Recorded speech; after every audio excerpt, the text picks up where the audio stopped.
30,000 square feet every week and offers a winning lineup of over 70 quality natural veneer stone selections. Their unbeatable variety and experienced team will ensure your project is a success, whether it's a home renovation or a commercial build. And hey, they're not just about stone. They've got an all-star lineup of fireplaces, cast stone, brick, and much more. Swing by one of their locations in Lincoln or Omaha today and experience the Edwards Stone difference, your reliable choice for over 20 years.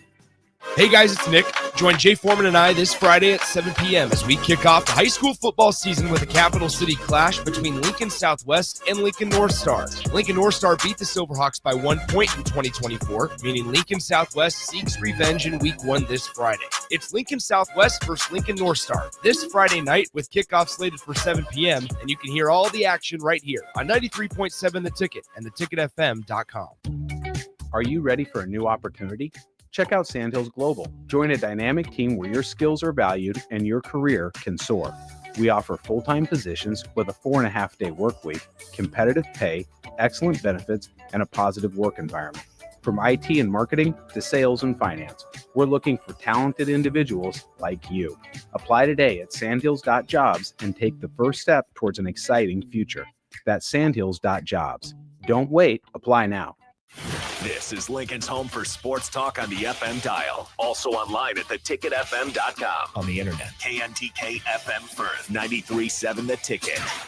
A1 Automotive's second location is now open at 5110 State Hill Drive, just off of Yankee Hill Road. The new location continues to specialize in all makes and models and provides personalized service as they have for 15 years. With the school year here, A1 Automotive reminds you that college students get 10% off any service, and they offer free tire repair with a valid college ID. Schedule your appointment today at a1autolincoln.com and visit their new location in South Lincoln at 5110 State Hill Drive or downtown at 11th and L. If the power is out, traffic lights might be too. If you come across a dark intersection, treat it like a four-way stop. See more tips at les.com/safety. Hi, I'm Eli Barnes, Assistant Vice President at Midwest Bank at the 70th and Pioneers and 27th and Jamie Lane locations.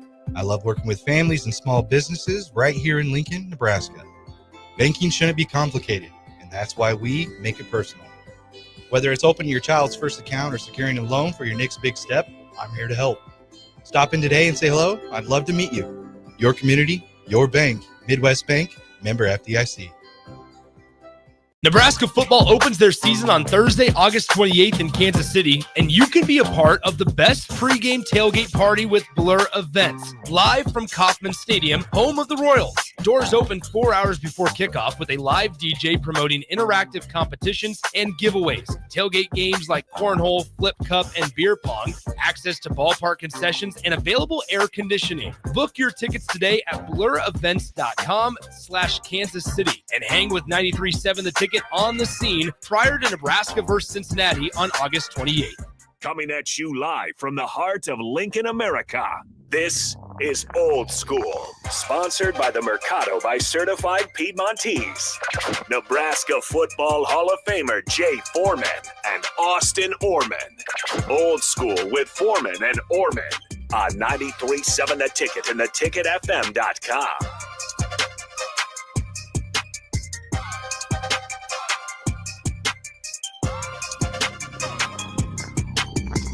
That it is. Welcome into Old School. Austin Oerman with you. Jay Foreman is just around the corner. He will be here momentarily. If you want to be a part of the show, as always, don't forget you can join the conversation at 402-464-5685. That is our Sartor Heyman Jewelers text line. Always open and available for you. Again, 402-464-5685. Lots to get to on the show today, including Nebraska-Cincinnati. Jay Foreman has a Whiteboard Wednesday cooked up for you on Nebraska and Cincinnati. So we will get to Jay's thoughts on what Cincinnati did last year, what he expects to see from the Bearcats coming up for the game tomorrow, just 27 hours away from kickoff. That's right. The waiting is still in progress, but it's almost done. Let me know, 402-464-5685, your excitement level for Husker football. On a scale of, let's do the Jay Foreman 1 to 7 scale, how excited are you?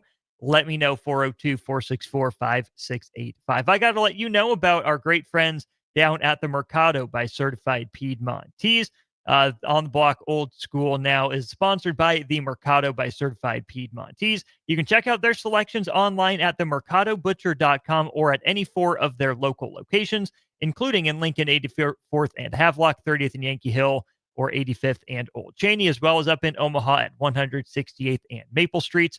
Get to the Mercado today for the best meat in town. Also, make sure you get to the Mercado tomorrow for lunch. Fired Up Thursday at the 85th and Old Cheney location, 5900 South 85th Street, the Good Life Cyclery. Prime cut steak salad.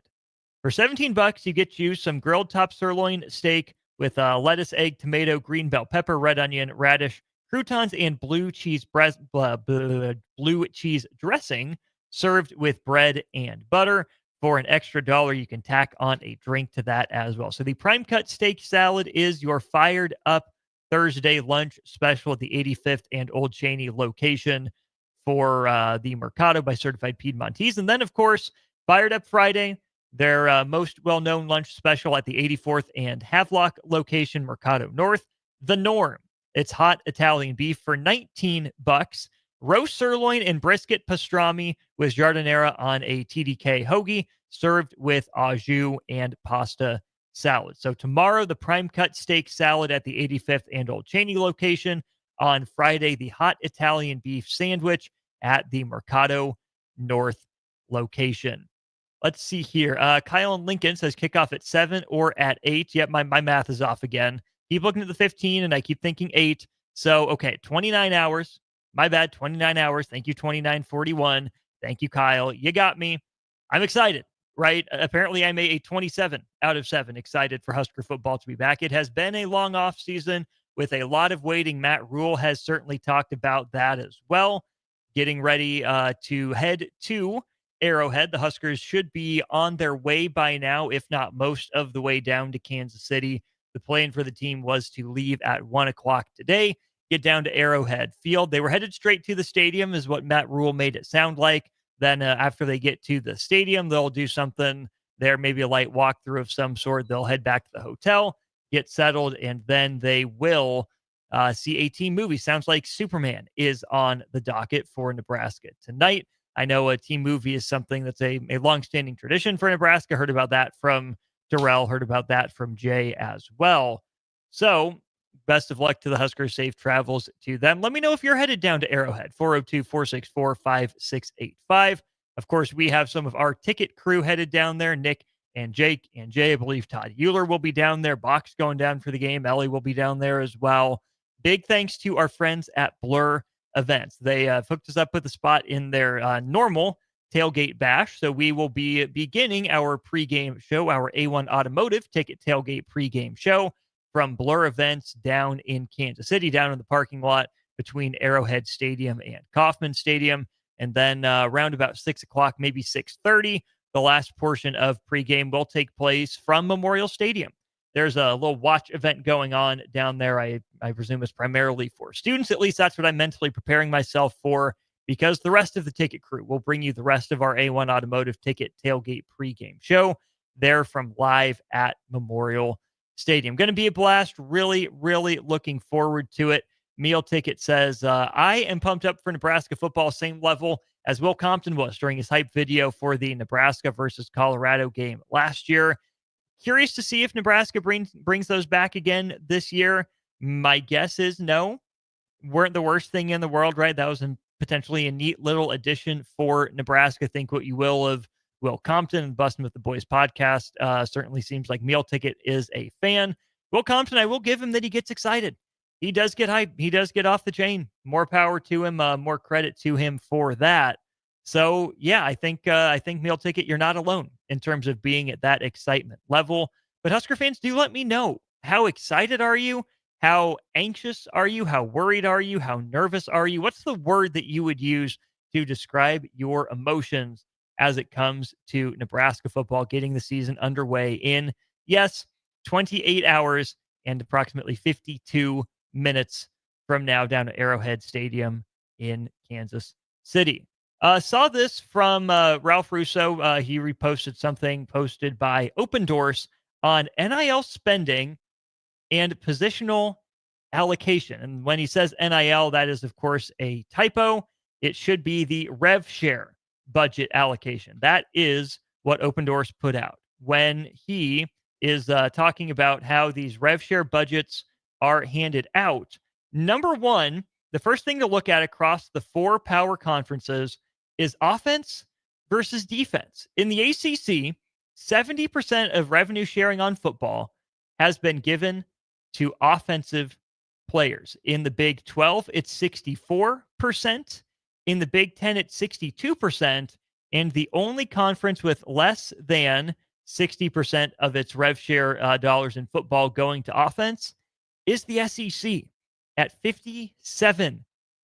So then, of course, that means 43% of the rev share dollars in the SEC are going to defensive players. Of course, people are going to want to know positionally, where is the bulk of the money going? The biggest share in, I believe, all but one conference. No, all but 2 conferences. So this is interesting. How about this? Quarterback rev share allocations.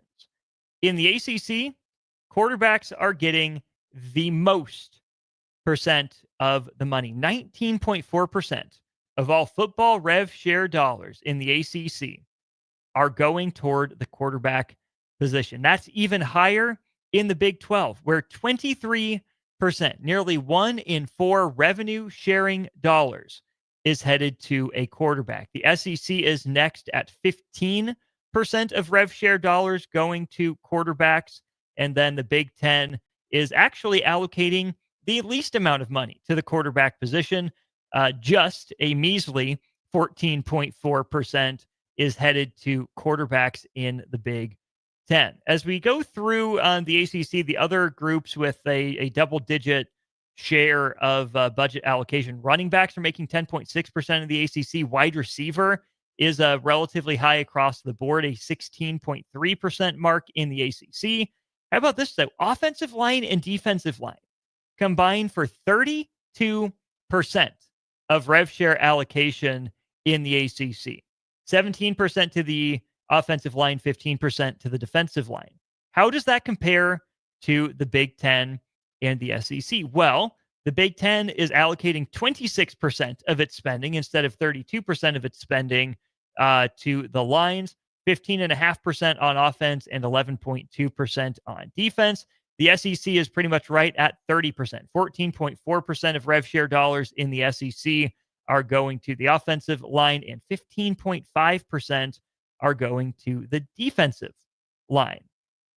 2 conferences are spending at least 10% of their rev share dollars on running backs. 2 are not. The 2 that are not are the Big 10 and the SEC, down at 9.7% and 7.6% respectively, perhaps mirroring a trend that we've seen in the NFL in recent years, right? We've talked about it on this program, on Old School, certainly during On the Block as well. The relative devaluing of the running back position in the NFL, where teams love to have a great running back. We know that, right? You have your game changers in Saquon Barkley and Christian McCaffrey, in Derrick Henry, guys of that nature. Except we know that running backs get hurt a lot. We've seen that play out over the course of years. And so the NFL has slowly started dwindling down the value of contracts to running backs, certainly not committing to them for as many years as perhaps they did in the past. So it's interesting to see college mirror that to some degree. The flip side of that means there's a benefactor for running backs getting less money. That means money has been shuffled toward wide receivers. 16%, 16.3% in the ACC, 16.8% in the Big 10, 15.9% in the SEC, and then 11.5% of all revenue sharing dollars are going to wide receivers in the early going of this house settlement day and age. And that's pretty uniform across the board. You see there's a little bit less of a percentage, about 5% less, so about a 33% reduction, if you will, down from the 16 to the 11, maybe a 25% reduction. Either way, it's between about a quarter and a third of the money less in the Big 12. But I think what's going to be most informative is when you look at what the Big 10 and the SEC are doing in an attempt to, get a handle on potentially where this could be headed for college athletics. Big 10 and SEC are spending between 14.5% and 15% of their rev share budgets on quarterbacks. ACC and Big 12 are above that. Big 10 and SEC are spending less than 10% of their rev share budgets on running backs. ACC and Big 12 are above that. Big 12 is kind of the outlier here in not spending as much on receiver, but the other three conferences are up at 16%. Tight end, SEC is spending the least on tight end of any position not named specialist. SEC tight ends are making only 3.5% of the revenue sharing budget. Big 10 tight ends are making 4.8%, ACC tight ends 5.3%, and in the Big 12, it's 6.6%. Lines are pretty even across the board, 32%, 26%. The Big 12 is really the outlier here, only spending 20.7% of its revenue sharing budgets on offensive and defensive linemen. The SEC is up at pretty much an even 30%. ACC is not paying for linebackers. They are the only conference under 10% of the rev share dollars going to linebackers. And then the Big 12, the SEC are both over 12%. The Big 10 at about 10.5%. Defensive back, ACC is not spending on defensive backs either. Only 7.8% of the ACC rev share budgets are going to defensive backs of any sort. All the other conferences are up over 13%. 9079, aren't those numbers somewhat skewed by the size of those position rooms? I would say yes and no. Let's start with quarterback. And I know it's the most unique position, but I think it's worth going over. Quarterback room is going to have 4 guys in it, maybe 5. I would lean toward probably 4 guys in the 105 player roster limit era.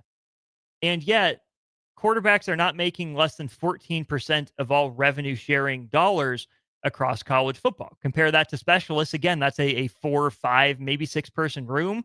They're making a 10th, if that, a 10th to a 7th, somewhere in there when it comes to the revenue sharing dollars.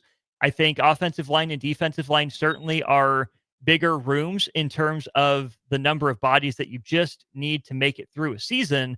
But I think the other thing that we've seen for offensive line, especially if you think of the left tackle position, in defensive line, when you think about edge rushers, even though those positions are, fuller rooms, even though there are more bodies in them, I think what's driving up the cost more than anything is the price that it takes to land a premium guy like that. We welcome in Husker Hall of Famer Jay Foreman to Old School. Jay, we're going over some NIL rev share budget allocations by position group, and just kind of looking at some trends.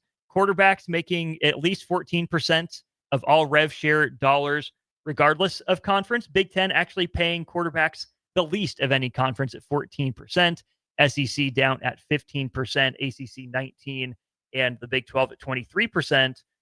Then we get to the lines, right? And that was the texter question. Well, those are big rooms. They should be making more money, as a whole, as a percentage of the budget. But I think more than anything, it's about the cost to acquire a good guy like that out of the portal or keep him around, because your third string offensive lineman shouldn't make a huge dent in the budget. But locking up a premium left tackle or a premium edge rusher, that's going to cost a pretty penny in college as it does in the NFL. Yeah, it's no different. I mean, there's more big people, obviously walking the face of the earth than ever before. Some by choice or some by demand, but good offensive linemen, in particular tackles, come with a pretty hefty price tag, especially if they play at other established universities or they're established, entities. And some of the time it's because they got a promotion by circumstance. They show that they can play. They can say they had never played before. They get to play a few games, and then next thing they're off to greener pastures and obviously, bigger wallets. And so it's still the have and have nots. That means the guys that are, thought to be the premium guys are going to get paid like that. There's a lot of guys probably making significantly less, but you really are able to hit the jackpot if you're able to identify guys and stair step your progress as offensive lineman. Because at the end of the day, realistically, going and overpaying for a freshman coming out of high school you'll never get your return on your investment. Your return on investment is a guy that can play that position, because that position in particular, like left tackle, right tackle, now it is that you can really, that's maybe the safest, I guess, investment.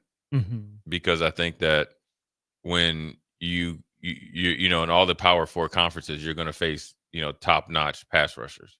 So, blocking, an edge, whether it's a 9 technique 7, trying to really get some movement on a 4 and scooping up to a linebacker, that's just kind of, rinse and repeat. And so that's why you're seeing that number be, really allocated to a higher percentage. And then obviously when you look at the quarterbacks as well, it's based on, the difference of the conference. When you look at Big 12, it's kind of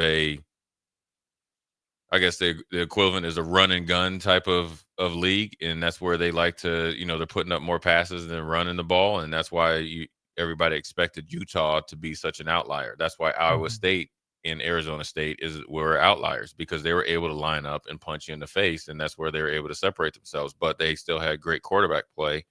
And that's where the higher percentage goes in those rooms, because where they are located regionally as well, there's a plethora of quarterbacks that can go into these different teams and play very well. Absolutely. And Old Dad 34 wants to know what percentage of the rev share dollars are the Big Ten teams setting aside for quarterbacks. It's 14.4% of the rev share budget across the league. And Jay, I think that 15% is a really interesting number, because this is not, on a team by team. This is an average, right? In terms of total dollars, what percent is going. Well, just a couple years ago in the NFL, Patrick Mahomes became the first quarterback to win a Super Bowl with a contract that took up at least 15% of the salary cap. Now, it's different in the NFL, where it's a harder cap compared to college, where you can fudge it with NIL versus rev share, absolutely. But if we take that 15%, as it's really difficult to spend that much money on a quarterback to make sure you fill out the rest of your roster, the Big Ten is the only team beneath 15%. The SEC's right there, 15.1. ACC's at 19.4. Big 12 is at 23% of all rev share spending going to quarterbacks. And you wouldn't say that there's a top 5, maybe borderline top 10 quarterback in the country playing in the Big 12 right now. Those are in the Big 10 and SEC. Well, actually, it's Sam Levitt. He potentially could be number 1 pick. So you got him. Fine. But he's not enough to move the needle that far himself. No, for the whole league, no. Yeah. You got, let's just look at it. You got Avery Johnson. Obviously, Sam Levitt is head and shoulders above everybody else, pretty much in the league or in the, college football. Jalen Daniels. And that's all relative based on where he's at, and you got to think it's relatively, if you only have $1 million and you got to pay your quarterback 140, it's really not that much, but it is a lot based on the percentage. Rocco Beck, you give him credit. Salter might have gotten a little something from Colorado. Yeah, he did get some money, but nothing to the level of those guys. But also think that it's a higher percentage based on they don't have the same type of NIL investment. So the quarterback but this is the rev share. This is the 20.5 that all of them have said they're able to spend. But if you're at Kansas, what you're rev sharing to the football team isn't relative to what's a football school in a predominantly that's going to get higher percentage. The percentage is higher, right? The hard dollars could be lower because Kansas, I'm assuming majority of their rev share is going towards basketball. Sure. Right. So if it's really dummied down at a school like Kansas, the percentage could be higher, but the money could be relatively low. Colorado doesn't have a lot, at least according to Dion, a lot of they didn't have a big collective. They had a really good NIL department, which is the same, really. Yeah. Now it'd be interesting to see what teams meet that 20.5, because I have a feeling that not every university is hitting that 20.5. So then that also plays a big part in that. But you're right. Yeah. We're both right. We're just at different points. There's not a plethora of quarterbacks. It's. I think they garner a lot more, money. I mean, we see it here. Obviously, they came out with, potentially what Dylan's making, and I'm sure, the young man in Michigan, I think he was 4 years, $10 million, right? So if it's just on average, there's 2.5, right? Two which and a is half. a tenth. Okay, that's essentially. There you go. And so, and that's him coming just and it might even be. That's probably at a stair step, probably smaller at the beginning. See what 1, you do. 2, 3, right? 4. Right. Yeah. Then as he gets to year 4, you're up in the high teens. And so look at Minnesota's quarterback that PJ Fleck said he personally went and got. You had to pay for that. Yeah. And it's all relative, but I think it's also changes by league, but then also changes by team. And it'll be interesting to see if it ever changes. What's the next position to maybe not eclipse those linemen and pass rusher? Well, it's wide receiver. Right. I mean, we see out in the NFL as well. Sure. Some of the money those guys are getting, that's borne out in college too. ACC's given 16%, Big Ten 16.8%, SEC 15.9%, and Big 12's kind of the outlier here at 11.5%. Those positions, like quarterback, obviously, the lines combined for at least 20% between them. Yeah. And then wide receiver is the next big one, and that's counteracted, Jay, by defensive backs. As we've seen wide receiver salary climb, the best corners salaries have climbed. Look at Sauce Gardner as certainly in that mix. Yeah. DBs are making 8% in the ACC, 13 in the Big Ten, 14.5 in the Big 12, and 13.5 in the SEC. Yeah, and so what my question was, what's the next position to start taking a percent away from here, percent there? In my opinion, if you see a team win with the use of 12 personnel in the tight end position, or let's say the tight end type hybrid position, that's it. Which conference do you think spends the highest percentage of NIL dollars on tight end? I'd probably say Big Ten. It should be because of Iowa, Michigan, and all the other. You got the big right. It's the Big 12. 6.6% of spending to the Big 12, 5.3% in the ACC. Big Ten tight ends are receiving only 4.8% of the rev share budget, but in the SEC, it's even worse, 3.5%. Right. See, I always look at it like, where can you get the most, I guess, bang for your buck or gain the most, let's call it yardage. Yeah. If everybody else is doing A, B, and C, right? Quarterback, line, rut, or edge, corners, and receivers. Okay. So it lets you know that they're not putting an emphasis on the tight end position. Right. I am now trying to become not just totally about face. That's where I'm trying to get. That's where I'm trying to exploit other teams, because Austin, it's like you said, it's counteractive.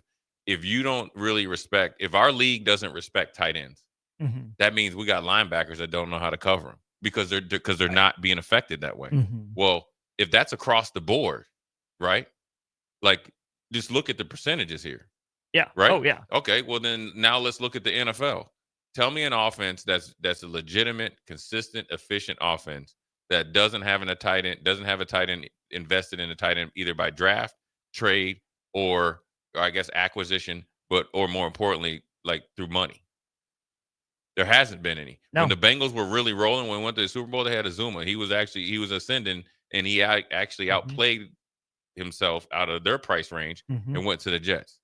When the Patriots, when they were rolling, them, Kansas City, the Green Bay with Aaron Rodgers, and then obviously with Love, they have a good tight end.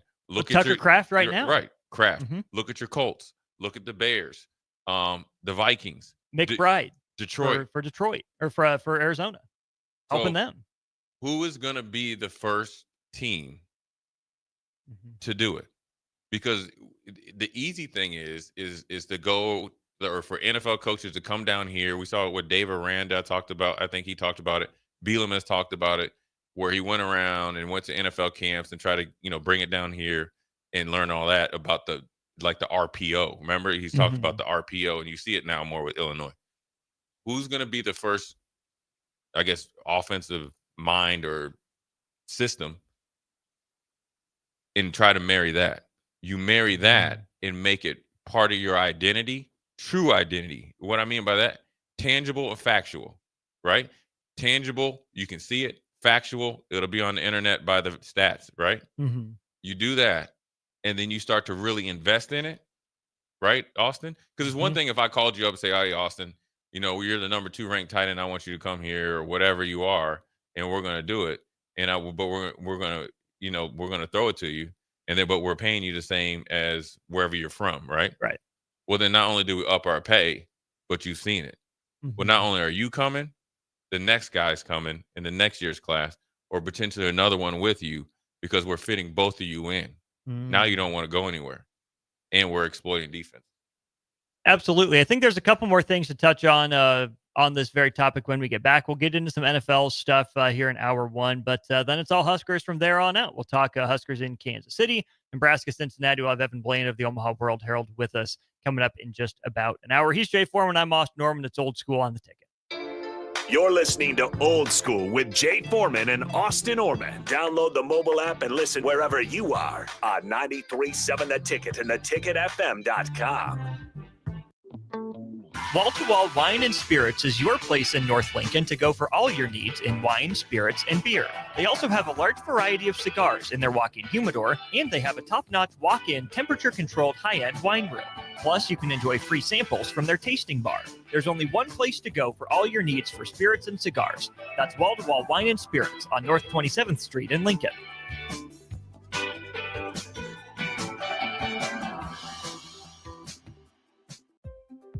Hi, I'm Eli Barnes, Assistant Vice President at Midwest Bank at the 70th and Pioneers and 27th and Jamie Lane locations. I love working with families and small businesses right here in Lincoln, Nebraska. Banking shouldn't be complicated, and that's why we make it personal. Whether it's opening your child's first account or securing a loan for your next big step, I'm here to help. Stop in today and say hello. I'd love to meet you. Your community, your bank, Midwest Bank, member FDIC. If the power is out, traffic lights might be too. If you come across a dark intersection, treat it like a four-way stop. See more tips at les.com/safety. The party is back on in Lincoln this fall, and there's no party like the A1 Automotive Ticket Tailgate pregame show. Join the whole Ticket crew for 2.5 hours of pregame coverage before every home and away game this football season as they get you ready for the game. It's the A1 Automotive Ticket Tailgate pregame show at our downtown studio at 11th and O. Sponsored by Select Plumbing, Raising Cane's, Wall-to-Wall Wine and Spirits, Elway Power Sports of Lincoln, Currency, and the Kindler Hotel. Are you ready for a new opportunity? Check out Sandhills Global. Join a dynamic team where your skills are valued and your career can soar. We offer full-time positions with a 4.5-day work week, competitive pay, excellent benefits, and a positive work environment. From IT and marketing to sales and finance, we're looking for talented individuals like you.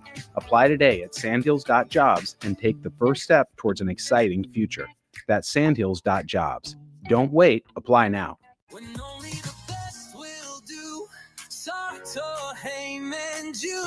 Rick Heyman here from Sartor Heyman Jewelers. I want to personally thank our great customers for voting us once again the best of Lincoln. At the same time, we're celebrating our 120th year in business in the great state of Nebraska. Visit us at South Point, Grand Island, and the Outlet in downtown Lincoln. Visit us today at sartorheyman.com. Sartor Heyman Jewelers. Jack Russell of Farm Bureau Financial Services is here to help you protect things that are most important to you. Whether it's your home, your family, or your future, Jack Russell has the proven experience to get the job done while developing authentic relationships with you. Give Jack a call today at 402-421-9100. Again, that's 402-421-9100. Or visit one of his 2 locations in Lincoln or Seward and learn how you can excel in the complicated world of insurance. Jack Russell of Farm Bureau Financial Services, a trusted and well-respected representative since 1999. A1 Automotive's second location is now open at 5110 State Hill Drive, just off of Yankee Hill Road. The new location continues to specialize in all makes and models and provides personalized service as they have for 15 years. With the school year here, A1 Automotive reminds you that college students get 10% off any service, and they offer free tire repair with a valid college ID. Schedule your appointment today at a1autolincoln.com and visit their new location in South Lincoln at 5110 State Hill Drive or downtown at 11th and L. Nebraska football opens their season on Thursday, August 28th in Kansas City, and you can be a part of the best pregame tailgate party with Blur Events, live from Kauffman Stadium, home of the Royals. Doors open 4 hours before kickoff with a live DJ promoting interactive competitions and giveaways. Tailgate games like cornhole, flip cup, and beer pong. Access to ballpark concessions and available air conditioning. Book your tickets today at blurevents.com/Kansas City and hang with 93.7 The Ticket on the scene prior to Nebraska versus Cincinnati on August 28th. Mike, the insurance company wants us to replace the roof.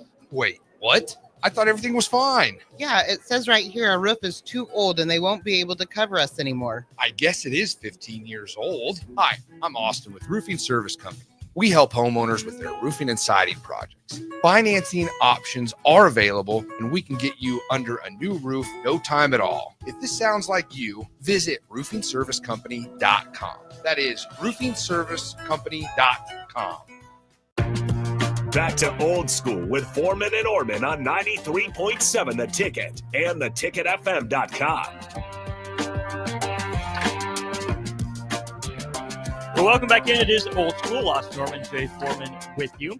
The Lincoln-Lancaster County Health Department has launched Credible Mind, a free confidential online platform to support your mental well-being. You can find it anytime at myhealthymind.crediblemindcom. At Credible Mind, you'll find tools, resources, and guidance to be ready before anything bad happens. Take charge of your well-being and help protect those around you. A couple more things to get into on the NIL front briefly here, Jay, before some brief NFL news, before we get into the Husker talk. Offense to defense in terms of the budget. I see it. This is horrible.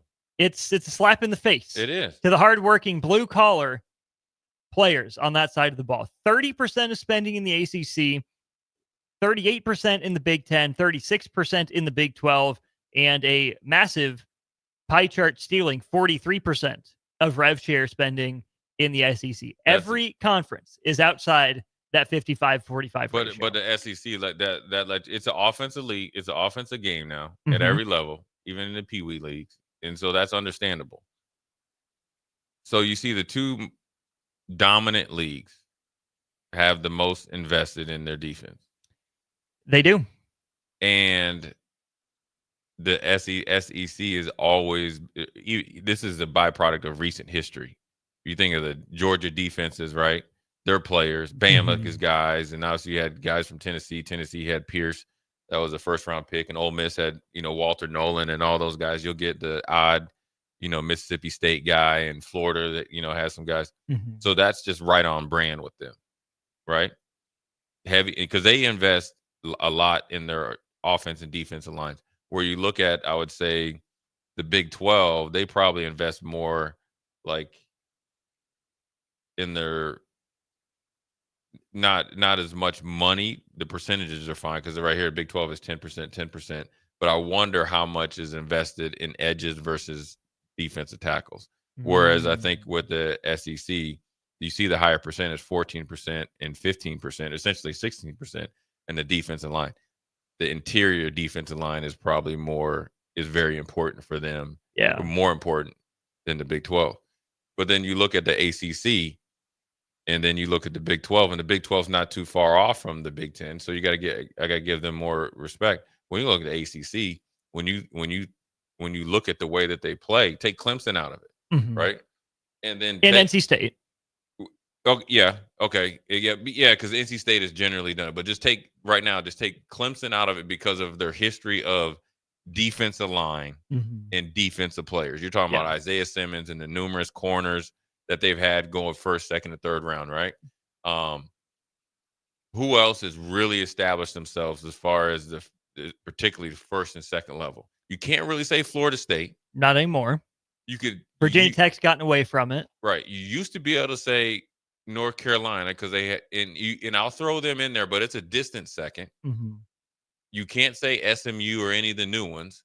You can't, Georgia Tech, no. Boston Georgia College, Tech, no. Yeah, for sure, no. Take this year out of it with the Azaraku. Right. Yeah. You could maybe say North Carolina State, but that's just because of Wilson, the linebacker that's at Peyton Wilson, who wanted Mr. Everything. But take him out of there, then who? And you wonder why, right?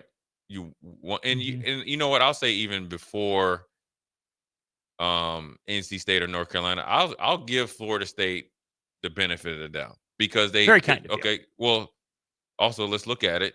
2 years ago, they had the first round pick, and then they had Patrick Payton. That was a backup, but then they had Fisk. Braden Fisk. Yeah. Who was a he should have been a first round pick.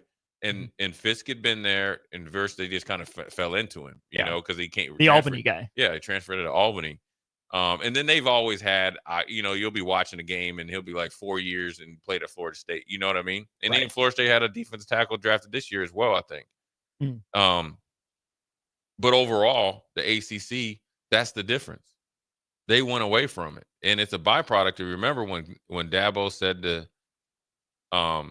that when he played Bama and they got beat up pretty bad, he said we have to get bigger and stronger across the lines, and we got to invest. Now look at them; they are running. On paper, they're running the show, and so that's the biggest difference. And the defense never gets the credit. You never get all the highlights, but they generally, if you have a good, the only way you're going to win a championship is with defense, with a legit defense. I would have expected it to be closer to 50-50 across the board. I think 70-30 in the ACC really that's outrageous. Sticks out, which to your point explains a lot. The other thing I think is worth getting into is the quote unquote income brackets at the bottom of the tweet there. When we talk about NIL, when we talk about revenue sharing, I think this is going to be really important for us to keep in mind and for fans to keep in mind as well. Who are we talking about? We're talking about essentially 1/3 of players, because 2/3 of players, 66.5% of college football players are making less than $10,000 a year in revenue sharing. That's 2 out of every 3. That's why I always say is it's the haves and have-nots, and it's kind of like one of those things. Everybody's focusing on the 0.3%. And that's because those are the guys making more than 1 million. Let's just say the 0.9%, from 500,000 to a million, or pretty much a million. And, heck, we can give you 1,000 to get over a million. And heck, we can even go that. We could just go the top 10% when 100,000 to 500, or 100,000 above, all the way up to a million plus. That's 10%. 1 out of every 10 players. Yeah. Which seems like a lot, but it's also nothing. That's not a lot. Yeah. And that's the focus, because you get the Underwood stories, you'll get the Texas Tech, you had the Texas A&M in prior years or whatever they were their $30 million class or whatever, and then Ohio State and all that. Now it's a little bit skewed, because I would like that 10% to go up a little bit higher if I have a Ohio State roster, known entities. That's fine. Where you really run into trouble is when you're trying to jump up in that 10% and you're paying that for guys coming out of high school. Yeah. And you think that's how you're going to really, hang your hat on. But more importantly, what everybody needs to understand, and some of the players need to understand, is, and you can even add 7% more, and when you go from 50,000 above, because that's a lot of money. That's on top of your scholarships. You're getting $5,000 a month, or 4,000 and some change every month on top of making money off your scholarship. And that's not even counting if you got a car deal or something like that. This is where they need to really look at this and understand when people are talking about you. And this is why it's serious. And this is not time for you to think this is like daddy daycare, right? You're getting paid. Just take $50,000, or you can just go halfway in between, 10 and 49,000. Let's just say 35,000. You're making more than majority of people in the state.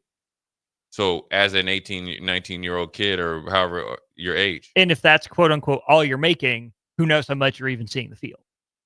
Right. On top of it. But if you are seeing the field and you're making that on top of your scholarship, so that it's actually more than that, your take home dollars, they got all types of benefits outside of it. Right. And they also have benefits as far as going to the doctor and all that, which is very, very expensive, So when people, when they are just attacking your play, that's why you're getting, your age can't matter. Right. And that's why you have to be mature enough, sports wise, mentally tough enough, and mature wise to understand constructive criticism versus somebody attacking you as a person. That is wrong. Now, if you do something like, obviously then that's just justified. But that's where kids lose sight of this, because for up until now, they've been able to just take, and receive, and block anything that they don't want to hear out. And if they do hear too much, I'm gone. Now with the difference, and when where if you leave and you don't live up to the contract, there's a little bit of penalties, and now you could tie some sort of, I won't even call them performance standards to it. Maybe some different equations to it. Now this is where you have to take a hold of yourself and as a business, understand that every dollar, hopefully, depending on where you're at, has to be earned. 3687 on our Starter Heyman Jewelers text line. Jay, how does the player-coach relationship differ now in college when the player makes more than the coach? Well, that's few and far between. Versus the pros, the majority of the guys make more than the coaches, besides the head coach. Now it'd be a little bit different. So look, I'm just trying to think. I'm going to talk out loud because I'm trying to put myself in the player's shoes. Say I'm Jay Foreman and I'm making more than Coach Samuel. I think that's just, let me see. So like, I'm trying to look at this chart, what type of player you would be to make more than your position coach, like outside of the quarterback, receive. If you're making $1 million, you're making more than pretty much everyone except the OC, the DC, maybe, and the head coach. Yeah. If you have some sort of like really good recruiter and he's like the tight, or whatever. Yeah. I don't think it should change at all. I think if you have a lack of respect for coaches and stuff, that's just who you are. And essentially that's what they're okay with paying with. Because I think if you don't accept coaching and you go back to I'm making more money than you, then you won't be a productive player. I would always ask players, if you see a really good player that you look up to at your position, acting like that, if this is the case, acting like, talking down to a coach and not respecting the coach based on his paycheck, then I'll stand corrected. Not one. It probably gets a little hairy, because if the player probably can go, they always say that, Thurman Thomas, Bruce Smith, Andre Reed, when they had a gripe or something to talk, they would go talk to Ralph or Wade. Me, I probably got to talk amongst the players and then probably talk to like Chuck Lester, who was like the assistant linebacker coach. And he's like, yeah, you'll be okay.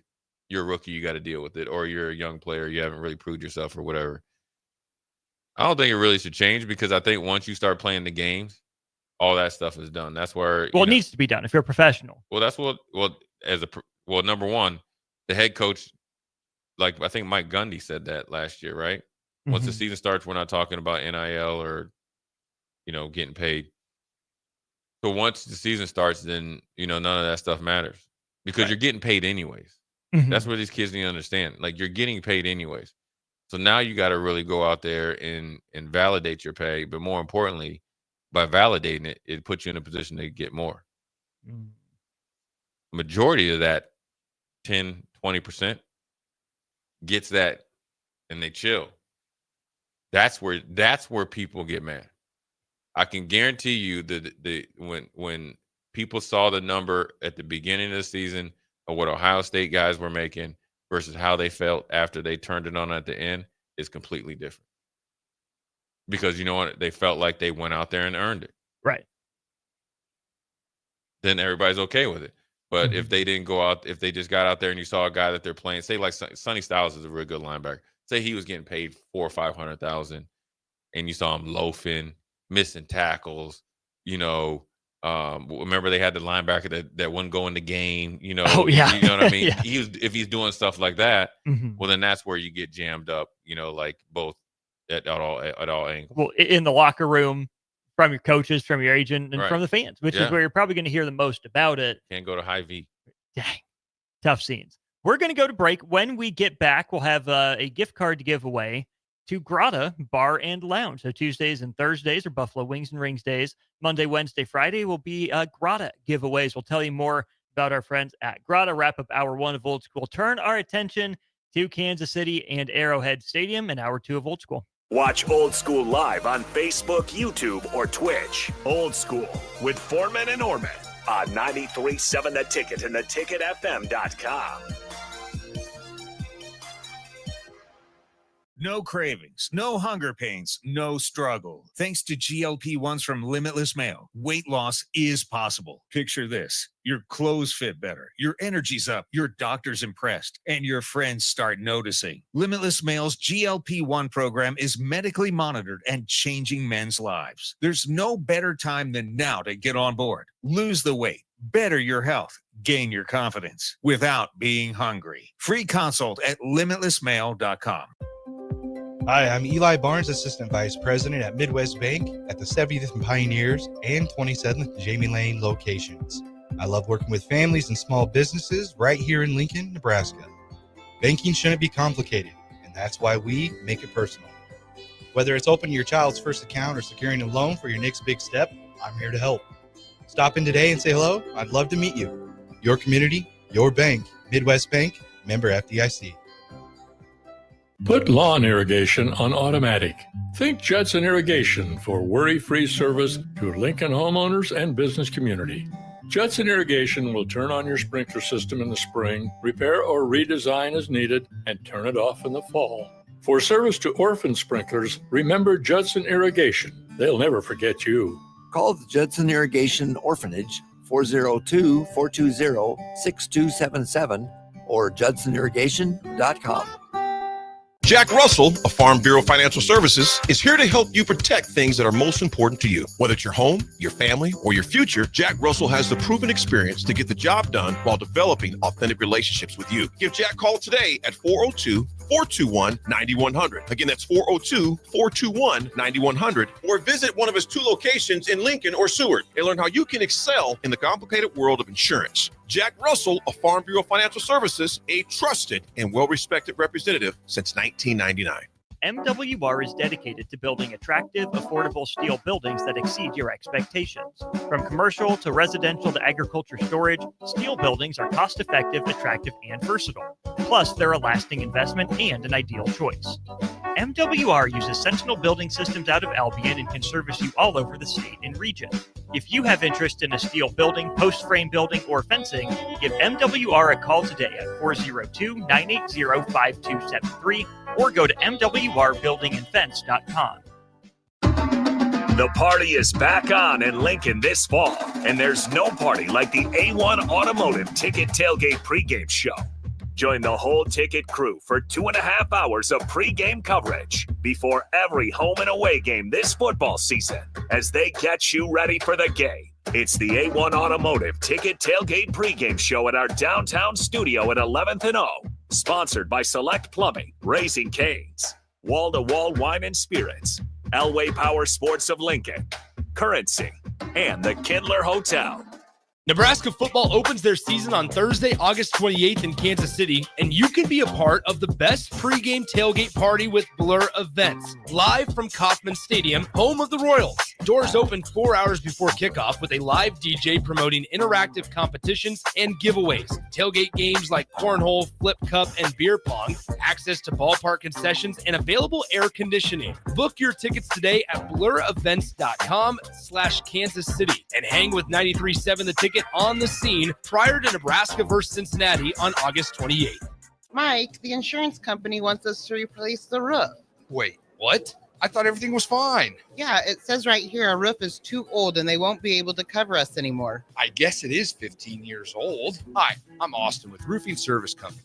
We help homeowners with their roofing and siding projects. Financing options are available, and we can get you under a new roof no time at all. If this sounds like you, visit roofingservicecompany.com. That is roofingservicecompany.com. Boxing is back this Saturday with no nonsense at the Complex. The Midwest's best professional boxers will display their best performances with hometown favorites Clyde Godzilla Johnson and Jack Lawless Frericks among the boxers. Get your tickets at thecomplexlincoln.com where you can live stream the event as well. Doors open at 6 p.m. with first bout at 7 p.m. this Saturday, August 30th at the Complex at 1555 Yolanda Avenue. Back to old school with Foreman and Oerman on 93.7 The Ticket and theticketfm.com. Welcome back in. It's Old School on the Ticket. Jay Foreman, Austin Oerman with you. Here to tell you about our great friends at Grata. Everybody's favorite question is, what's for dinner? The easy answer is Grata Bar and Lounge, located in the Clock Tower Shopping Center at 70th and A Streets. Grata Bar and Lounge features a menu full of delicious options, ranging from unique menu items like the peanut butter burger or the wizard pastrami sandwich, to your more traditional items like the mushroom burger or the French dip. They also have daily specials and incredible drink options. Visit Grata Bar and Lounge today at 70th and A. We're giving away $50 worth of gift cards to Grata Bar and Lounge. We'll give it to text or 3 with the right answer to the question over, under, or push. So, Jay, the question to you, how many receiving yards did Adam Thielen record for the 2017 13-3 Minnesota Vikings? 1,216 yards. Jay says 1,216 yards. Texter number 3 with the correct answer, over, under, or push, will win the $50 to Grata. Of course, he is the topic of the trivia question because, Jay, there's a number of receivers making their way back in the NFL to the place they're probably most known for. Amari Cooper is back with the Raiders. Adam Thielen is back with the Vikings. Keenan Allen back to the Chargers. And Brandon Cooks is back to being a Saint. When you look at those 4 guys, who do you think can have the most impact on their team in 2025? Off the top, I would say Amari Cooper / Thielen. They're the two. They're playing the best right now, and they have more tread on the tires because they didn't get a lot of action at previous stops. I'd like to say Keenan Allen. I know he kind of checked out, with Chicago, and obviously with Williams, he wasn't as big a factor as he'd like or I thought he'd be. If he's healthy, I'd probably lean towards him, but I really think it's Adam. The reason why I say Adam Thielen, not that he's gonna produce a bunch of numbers, but he's been connected with JJ McCarthy for the last 2 years in the offseason, so the familiarity is there, and also he's a easy stopgap if Justin Jefferson, he has a kind of a tricky hamstring issues that he's had the last couple of years, so you have a reliable guy in Thielen who's still very productive in his role in that offense. O'Connell knows how to use him.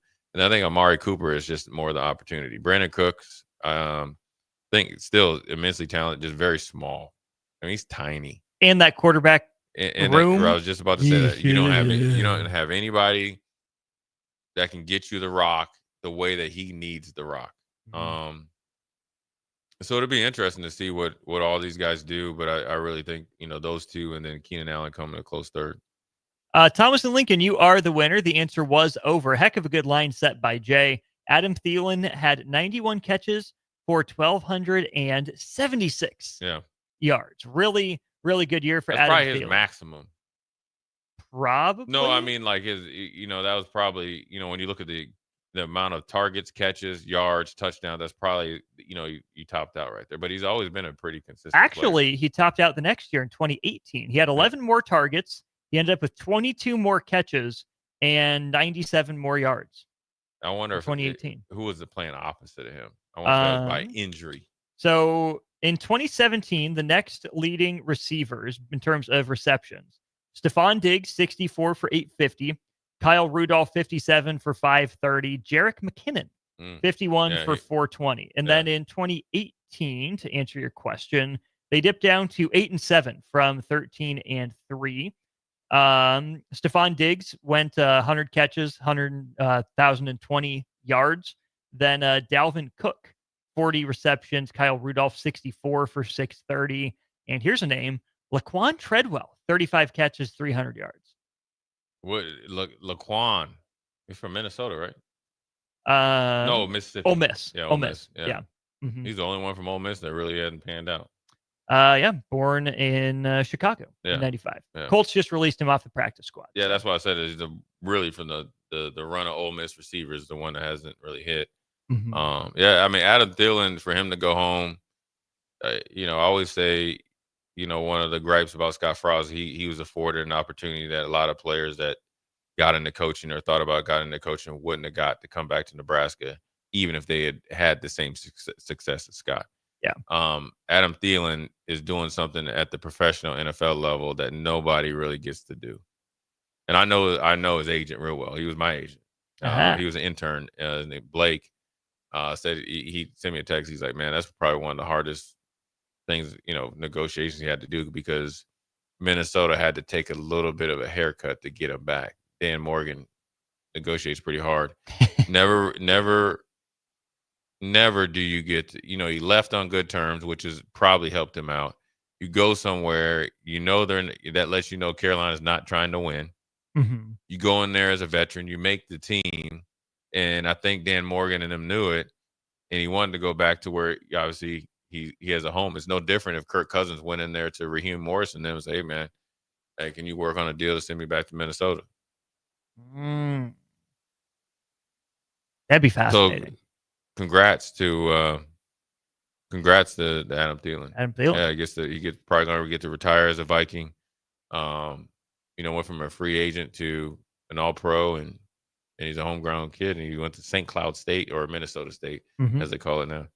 Indeed. Thomas and Lincoln, again, congrats on the $50 to Grotto Bar and Lounge. We'll go to break. Plenty of Huskers on the way in hour 2 of Old School. You're listening to Old School with Jay Foreman and Austin Oerman. Download the mobile app and listen wherever you are on 93.7 The Ticket and theticketfm.com. Boxing is back this Saturday with no nonsense at the Complex. The Midwest's best professional boxers will display their best performances, with hometown favorites Clyde Godzilla Johnson and Jack Lawless Frericks among the boxers. Get your tickets at thecomplexlincoln.com, where you can live stream the event as well. Doors open at 6 p.m. with first bout at 7 p.m. this Saturday, August 30th at the Complex at 1555 Yolanda Avenue. This is Lincoln's home for sports talk on the FM dial. Also online at theticketfm.com. On the internet, KNTK FM Firth, 93.7 The Ticket. Put lawn irrigation on automatic. Think Judson Irrigation for worry-free service to Lincoln homeowners and business community. Judson Irrigation will turn on your sprinkler system in the spring, repair or redesign as needed, and turn it off in the fall. For service to orphan sprinklers, remember Judson Irrigation. They'll never forget you. Call the Judson Irrigation Orphanage, 402-420-6277, or judsonirrigation.com. Hi, I'm Casey Oddie, and I'm the Retail Banking Manager at your local Midwest Bank branch on 70th and Pioneers Boulevard. Banking may be my job, but supporting the community is what I care most about. Whether I'm showing up at local events, partnering with schools, or helping people reach financial milestones, I am proud to be a part of what makes Lincoln strong. Let's build something together. Stop by and say hi. Your community, your bank, Midwest Bank. Member FDIC. MWR is dedicated to building attractive, affordable steel buildings that exceed your expectations. From commercial to residential to agriculture storage, steel buildings are cost-effective, attractive, and versatile. Plus, they're a lasting investment and an ideal choice. MWR uses Sentinel Building Systems out of Albion and can service you all over the state and region. If you have interest in a steel building, post-frame building, or fencing, give MWR a call today at 402-980-5273 or go to mwrbuildingandfence.com. When the clock strikes 0 after every Nebraska football game, there's only one place to go for instant coverage. Tune in for the Husker After Party Postgame Show on 93.7 The Ticket for each game, win or lose. Call in with all your takes or text the show at 464-5685 and hear quotes from the players and coaches, too. It's the Husker After Party Postgame Show, sponsored by Anderson Ford and Vinnie Kreekak of State Farm Insurance. Rosie's Sports Bar and Grill, open for lunch and dinner at 1501 Center Park Road, just south of 14th and Highway 2. An overdose can happen in front of you and you might not realize it. Blue lips, slowed breathing, pinpoint pupils, choking sounds, unresponsive to touch or sounds. These signs aren't always obvious, but they can be deadly. Knowing what to do could save your friend, your neighbor, your child. Learn more by visiting myhealthymind.crediblemmind.com so you can be ready before it happens. This message is funded in part by the CDC OD2A grant. Play ball! Pitch the perfect idea for a family outing or date night with tickets to the next Salt Dogs game. Nothing says summer fun like an action-packed evening at Haymarket Park. Come root for the home team with a hot dog and a cold drink. Plus, visit saltdogs.com to learn about special events and promotions, including group discounts. Don't miss out on the thrill and excitement of a Salt Dogs win. Visit saltdogs.com to reserve your tickets today. Schweizo Construction is now hiring for skilled craftsmen, steel erectors, concrete workers, and general laborers. Schweizo Construction offers great benefits like premium wages, health and dental insurance, paid holidays and vacation, 401k with company match, life insurance, and disability insurance. They pride themselves on a legacy of 40 years built on integrity and trust. Joining their team means becoming part of a family that values hard work, dedication, and mutual respect. Apply today at schweizo.com. That's SCHWISOW.com. Are you ready for a new opportunity? Check out Sandhills Global. Join a dynamic team where your skills are valued and your career can soar. We offer full-time positions with a 4.5-day work week, competitive pay, excellent benefits, and a positive work environment. From IT and marketing to sales and finance, we're looking for talented individuals just like you. Apply today at sandhills.jobs and take the first step towards an exciting future. That's sandhills.jobs. Don't wait, apply now. Coming at you live from the heart of Lincoln, America. This is Old School, sponsored by the Mercado by Certified Piedmontese.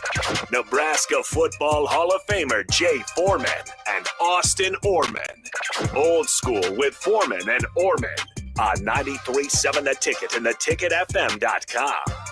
Welcome to it, hour 2 of Old School. 2 more hours to go on the program today. Austin Oerman, Jay Foreman with you.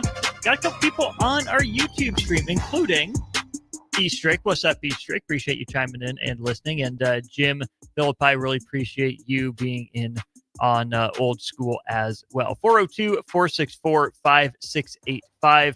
If you would like to be a part of the show, we'd love to have the input from you. Until such a time, though, Jay Foreman, lots on your mind for Nebraska, Cincinnati, I'm sure. I know we're playing on a Whiteboard Wednesday. We're trying to get that cooked up right now with some technological difficulties. But in the meantime, kind of walk us through what you're looking at schematically for Nebraska, Cincinnati. Yeah, I think, number one, I think we're going to expand it because I think I'm going to do some video where I have a lapel mic and kind of do it. And then I'll obviously post it, and then the ticket will be to repost it, and then we'll do regular Whiteboard Wednesday,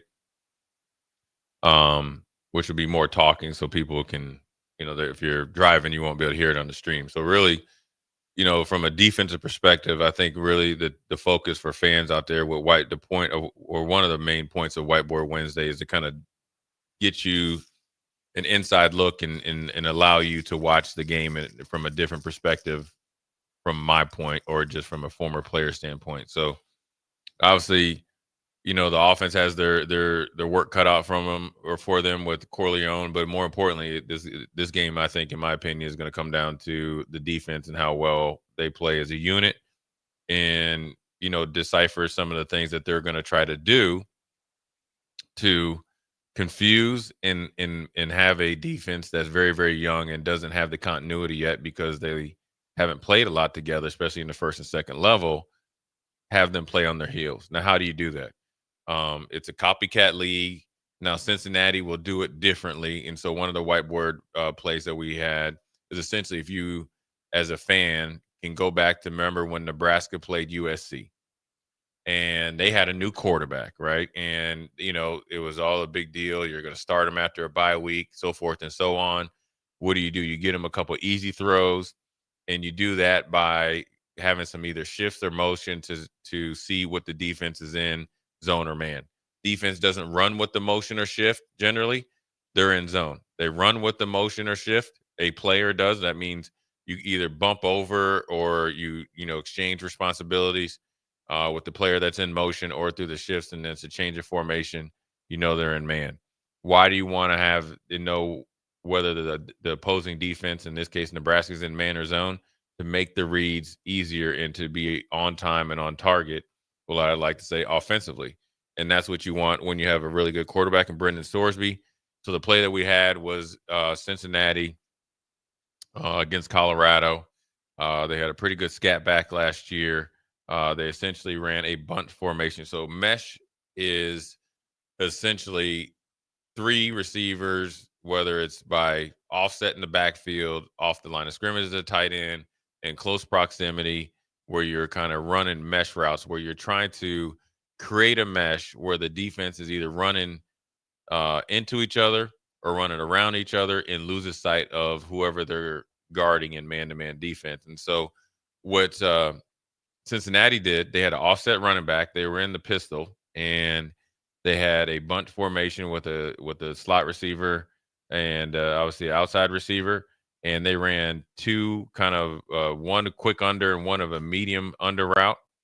And they were reading the middle linebacker, Austin. And I've been in that position where if you don't have good eyes, per se, and guard your guy, they just ran essentially a wheel route for about 60 yards and set up their first touchdown offensively, which answered Colorado's first touchdown that they had after a long run.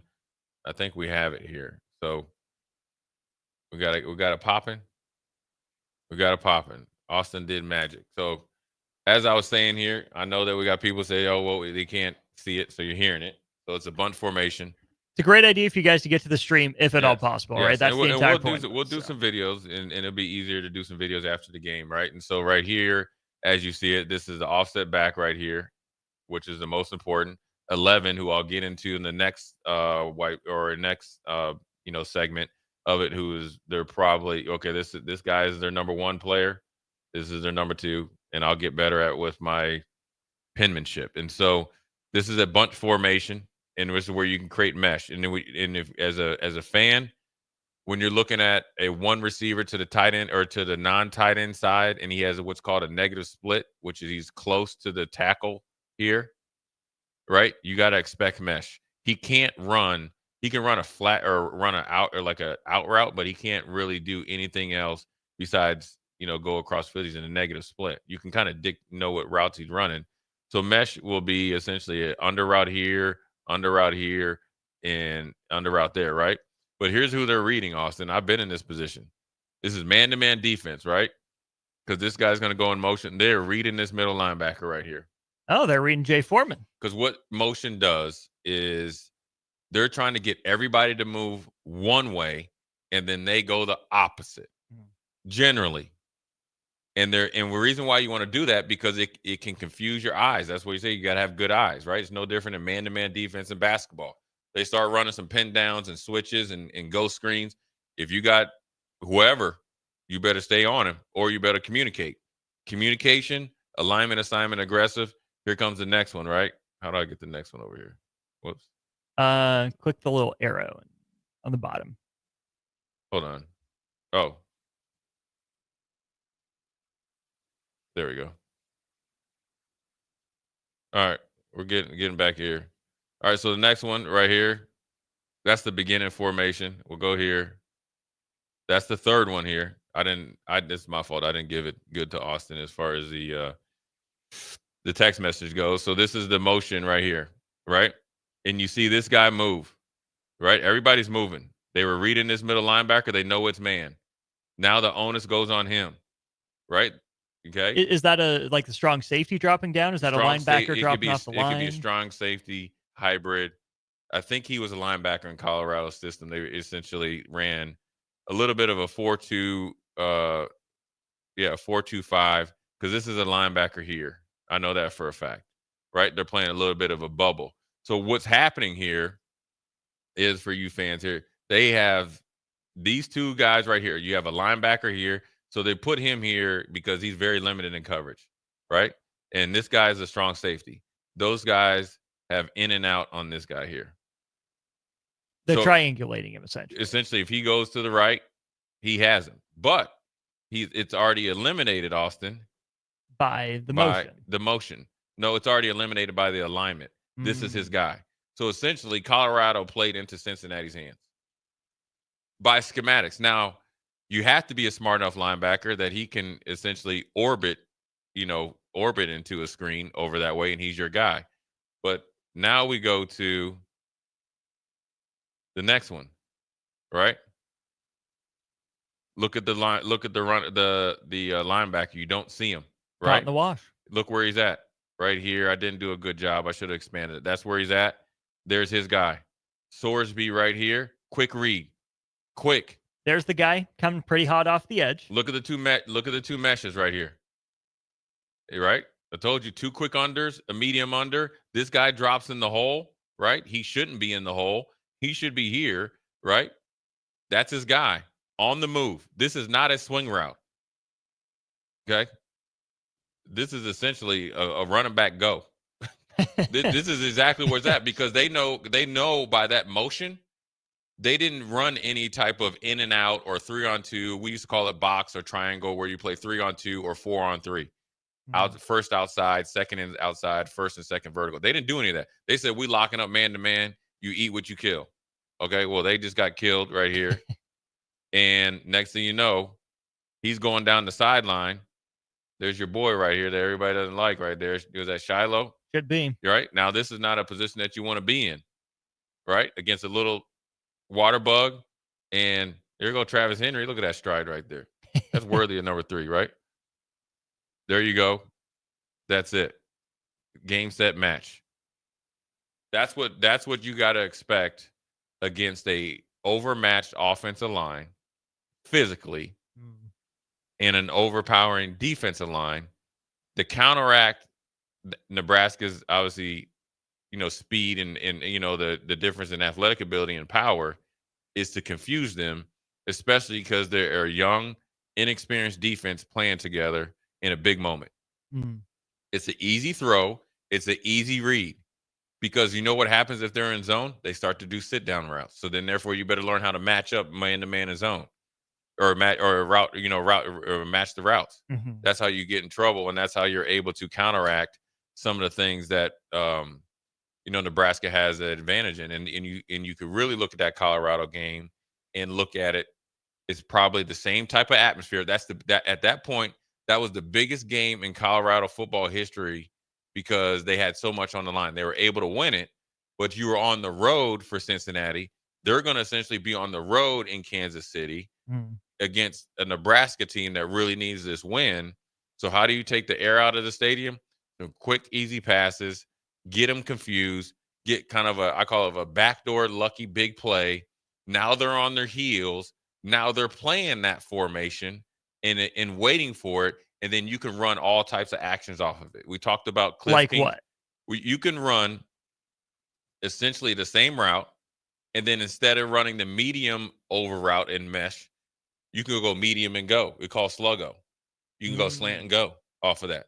You can run. When is the guy turning up field then? Well, he'll just read the leverage of the coverage. Gotcha. So if you're sitting on him for that inside route, he'll take it up the shoot in man-to-man defense. You can run essentially fake RPO, get into like I call it, we'll call it switch routes. You could have the slot guy run kind of a runoff route, and then you like a kind of an 8 to 10 yard comeback, and then you can create a one-on-one with that inside guy because it's the clear out route to get the outside guy matched up against Jay Foreman or the strong safety. There's a ton of things that can go off of that based off the success of that first play, but more importantly, that's what you have to expect for Cincinnati to try to do. Try to get Nebraska confused early by communication. Communication is by formation shifts. Get them on their heels.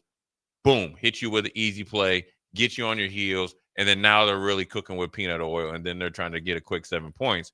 And then now they feel they have their first crack at momentum. Now you counteract that by over-communicating and keeping it very simple.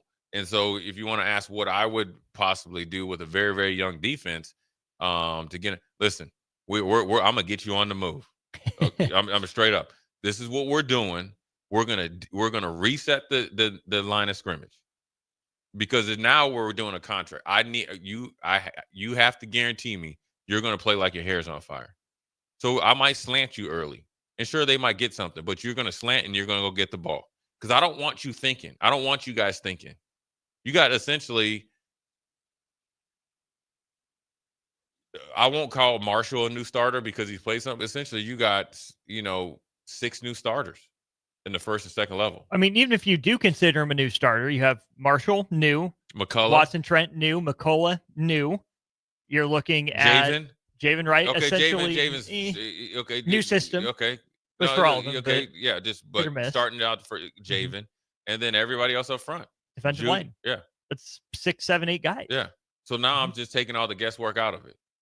Now I might lock you up man to man, but we still going to make sure we covered on the back end, right? And that's what you have to do.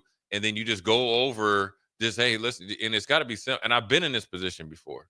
Look, just play your principles and worry about adjusting after the first or second series, because even though some guy, because you're in a controlled, the playing in practice right now is like going through med school and it's a sterile environment.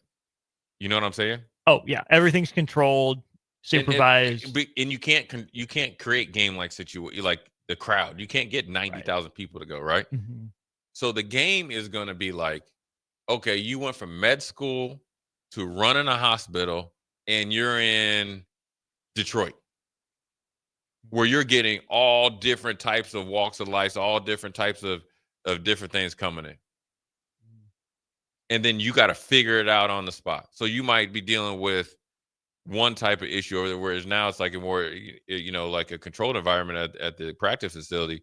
So really what I'm going to try to do is I'm going to try to get these guys going, both sideways and vertically, so they can make some plays, get some confidence, get some continuity. Let the back end guys that are veteran, that's your three main stalwarts that have been here and played a lot of ball together. That's Buford, Hartzog, and Singleton. Allow them to kind of dictate the communication, right? That allow all the other guys at the second and the first level to go play football. And then that's obviously how you're able to hold your head above water and play steady in the beginning of the game. 7855 on our text line says he's looking forward to John Butler's more aggressive approach, putting guys in motion, most likely like you're talking about. But then he wonders why last year were Nebraska's defensive backs typically, 7 to 10 yards off the ball. Why was that Nebraska's scheme to start that far off the ball? And then what might change with John Butler in that respect this year? Yeah, I don't know. I don't know if that was taught. I just think sometimes they had some, probably like Jeremiah Charles a little bit off and struggled against Illinois. I mean, you're playing against two guys that are playing on Sundays. Franklin just made the team. I just saw that in Denver. I think Tony White at times did some movement stuff, and they were successful with it. I remember against Rutgers, they did kind of an ET stunt wrapped around. I think Judy made the play. Van Poppel did it. So I think the movement has been there. I think the more aggressive mentality of, maybe a little bit, you saw in the bowl games, some more blitzes, right? And then obviously I think a little bit more, I won't say complex, but more just kind of forward thinking of route combination recognition, route combination adjustments, kind of like the ability to adjust on the run. I think at times the defense and Tony White and kind of took, a couple shots that, probably, he didn't like and probably felt like, he was, at times, when you're trying to keep the game within a certain margin based on how the game's going, you call the game significantly different. So I just think it really comes down to this, however, 11 to 16, 17 guys that be all invested and they got you call cover one all game, you got to make it work. Go find a way. Then get home. You better pass rush because you ain't going to be a good DB if you ain't getting no pass rush. That part. Let me take a stab at some football theory here. Depending on whether if Nebraska was playing a bunch of man last year, I don't like their guys playing that far off. If they're playing zone, would the argument for that be, hey, you've got the deep zone. We don't want anyone over top. We'll give you a head start, more time to diagnose what guys are doing. And because you have a linebacker probably dropping off to that flat like you talk about, just get the DB out of the way, save him a few steps. Yeah. The downside to press is if Nebraska's guys aren't physical enough, they lose the hand fighting, their first two steps aren't good enough, then you're beat early. Yeah. And that's never a good sign for about that. Yeah, I think really what people don't understand, and this is what I'm trying to do with it, whether Whiteboard Wednesday or anything else, is like what makes a good pass defense is the guys that you're not talking about. And I know for a fact 99% or 99.9% of the fans don't understand that and probably don't want to hear it, but it's 100% factual.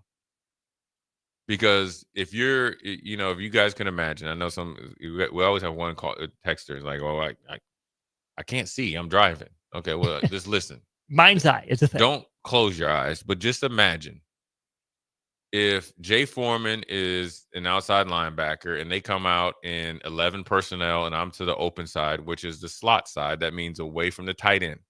That means there's Ja'Cory Barney and Dane Key to my side. Ja'Cory Barney's the closest receiver to me. He's the slot receiver, right? And we're playing cover 4, right? That's quarters. So it's quarter, right? We could play cover 6, quarter, half, right? Let's just do that, right? So really you be able to read routes and you got to be aggressive top down, especially in that quarter side. So I know that I have the flat, right? Because I'm the flat defender. Well, if I just let Ja'Cory Barney free release before and after 5 yards, he essentially eats up the coverage and he's going to win against the safety, right? But if I reroute or make Ja'Cory Barney like stymieing his route, take an extra step or two, right, or make him bow his route, meaning if I drop through my zone through him at 5 yards and make him, if I push him out closer to number 1, well, how much easier does the safety and the cornerbacks read on those 1 and 2 receivers become? How much easier? Much. Way more. I don't get any of the credit. Say it confuses the quarterback, right? He might have thought that he was going to get a seam route and say the outside receiver was running a 8-yard stick route or whatever, right? Or a comeback. Well, guess who gets to jump that comeback? The corner, right? Guess and just think if the quarterback thought it was man to man or whatever, and he was running a stutter and go. And I did a really good job on Ja'Cory Barney. Well, the safety gets to play over top and gets a free interception. Now the safety is getting interviewed after the game, and everybody's saying, "Man, this is a great pass defense, and it's so great this year." What's the difference?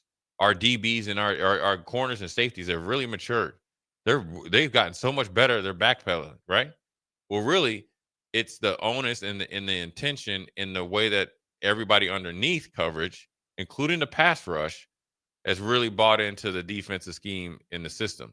Because what makes that go, that what I just said, is the 4, or let's say it's nickel defense, the 4 defensive linemen rushing, right, with getting off the ball, but then obviously very disciplined in their rush lanes. Mm-hmm. So you're able to dictate where the quarterback can look.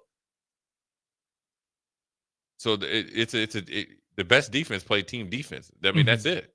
And so, like you said, the little things that you really have to be looking for, if you know what you're looking for, that you won't pick up just on TV. Right. Just like we talked about the Iowa, everybody's mad at it was pursuit drill. Yeah.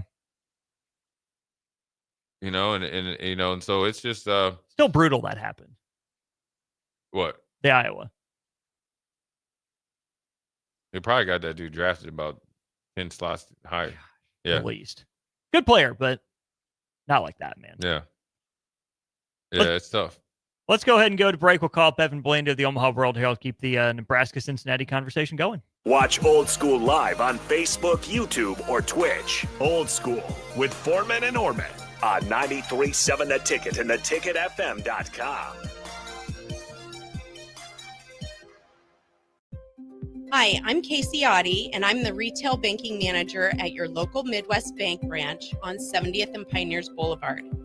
Banking may be my job, but supporting the community is what I care most about. Whether I'm showing up at local events, partnering with schools, or helping people reach financial milestones, I am proud to be a part of what makes Lincoln strong. Let's build something together. Stop by and say hi. Your community, your bank, Midwest Bank. Member FDIC. An overdose can happen in front of you and you might not realize it. Blue lips, slowed breathing, pinpoint pupils, choking sounds, unresponsive to touch or sounds. These signs aren't always obvious, but they can be deadly. Knowing what to do could save your friend, your neighbor, your child. Learn more by visiting myhealthymind.crediblemmind.com so you can be ready before it happens. This message is funded in part by the CDC OD2A grant. Are you ready for a new opportunity? Check out Sandhills Global.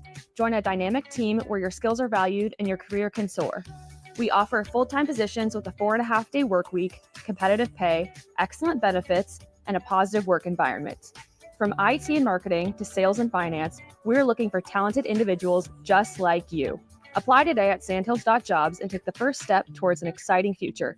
That's sandhills.jobs. Don't wait, apply now. Schweizo Construction is now hiring for skilled craftsmen, steel erectors, concrete workers, and general laborers.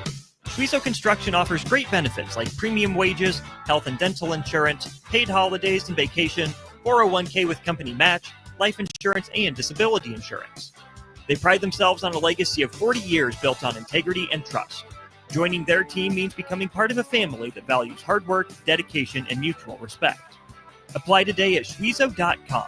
That's SCHWISOW.com. 93.7 The Ticket, Fox, KFXL weather. Brought to you by Bryant Air Conditioning, Heating, Electrical, and Plumbing.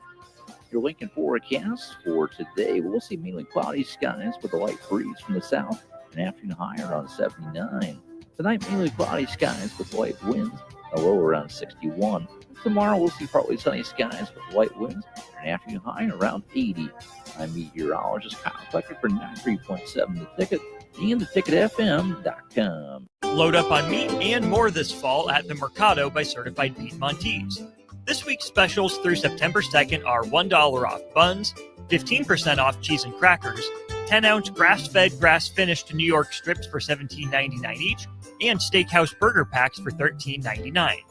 Plus, stop by for lunch on Fired Up Thursday at the Mercado East or Fired Up Friday at the Mercado North, with locations at 84th and Havelock, 30th and Yankee Hill, and now 85th and Old Cheney in Lincoln, or 168th and Maple in Omaha. Get to the Mercado today for the best meat in town. Are you looking for an exciting new way to put your skills to work? Explore new career options in the fintech industry at Currency, a Sandhills Global company.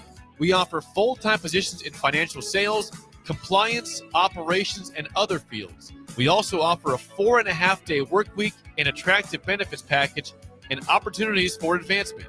Put your motivation to work and grow with us at Currency. Visit gocurrency.com/careers to learn more. Boxing is back this Saturday with no nonsense at the Complex. The Midwest's best professional boxers will display their best performances with hometown favorites Clyde Godzilla Johnson and Jack Lawless Frericks among the boxers. Get your tickets at thecomplexlincoln.com, where you can live stream the event as well.